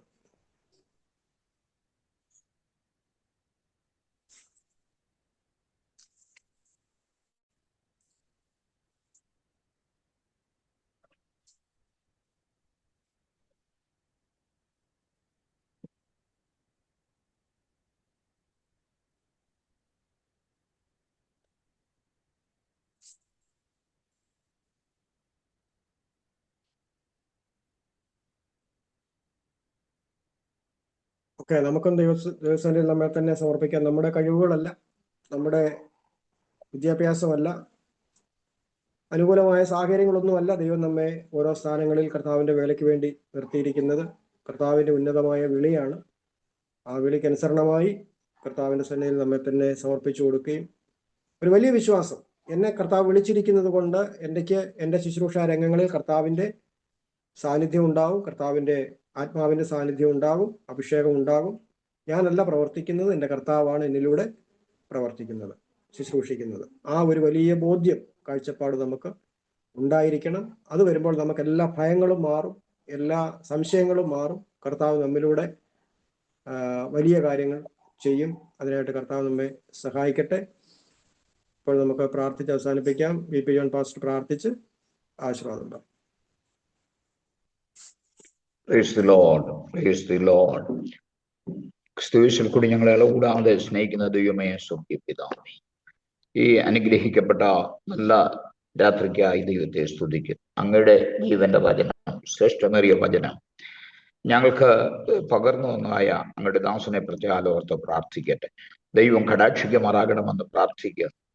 ദൈവമേ, പഴയ നിയമ ലീഡേഴ്സിനെ കുറിച്ച് വളരെ ശക്തമായി ഞങ്ങളെ പഠിപ്പിച്ചല്ലോ. അവരുടെ വിളി, തെരഞ്ഞെടുപ്പ്, പരിശീലനം ഒക്കെ വളരെ ഡീപ്പായിട്ട് ഞങ്ങളെ പഠിപ്പിച്ചതുകൊണ്ട് ഞങ്ങൾ നിനക്ക് സ്തോത്രം ചെയ്യുന്നു. പഠിച്ചതായ എല്ലാ ദൈവദാസന്മാർക്കായി, ദൈവദാസിമാർക്കായി, സഹോദരന്മാർക്കായി, സഹോദരിമാർക്കായി പ്രാർത്ഥിക്കുന്നു. ദൈവമേ, ഞങ്ങളുടെ എല്ലാ ടീച്ചേഴ്സിനായി പ്രാർത്ഥിക്കട്ടെ. ഈ തിയോളജിക്കൽ സെമിനാരിക്ക് വേണ്ടി പ്രാർത്ഥിക്കുന്നു, ഡയറക്ടർക്ക് വേണ്ടി പ്രാർത്ഥിക്കുന്നു, ദൈവത്തിന്റെ മാതാവിന് വേണ്ടി ഞങ്ങൾ പ്രാർത്ഥിക്കട്ടെ. ദൈവം കടാക്ഷിക്കണമേ. തുടർന്നുള്ള പഠനങ്ങൾ ഞങ്ങൾക്ക് വലിയ അനുഗ്രഹമായി തീരുവാൻ ഏൽപ്പിക്കുന്നു. എല്ലാവരെയും സമർപ്പിച്ച് പ്രാർത്ഥിക്കുന്നു. യേശുക്രിസ്തുവിന്റെ നാമത്തിൽ ചോദിക്കുന്നു, ദയവും നീ കേൾക്കണമേ. പ്രിയകാ ദൈവത്തിന്റെ സംസർഗം കൂട്ടായ്മയും പ്രാർത്ഥിച്ചതായ എല്ലാ വിഷയത്തിന്മേലും, വിശേഷാൽ അനുഗ്രഹിക്കപ്പെട്ട ക്ലാസിന്റെയും പഠിപ്പിച്ച അധ്യാപകന്റെ മേലും എല്ലാ വിദ്യാർത്ഥികളുടെ മേലും അവിടുത്തെ അനുഗ്രഹങ്ങളും ആശീർവാദങ്ങളും യേശുക്രിസ്തുവിന്റെ രണ്ടാമത്തെ വരവ് വരെ ഉണ്ടായിരിക്കുമാറാകണമേ. ആമേൻ, ആമേൻ. Thank you. Okay, thank you, thank you. Thank you sir. Thank you all.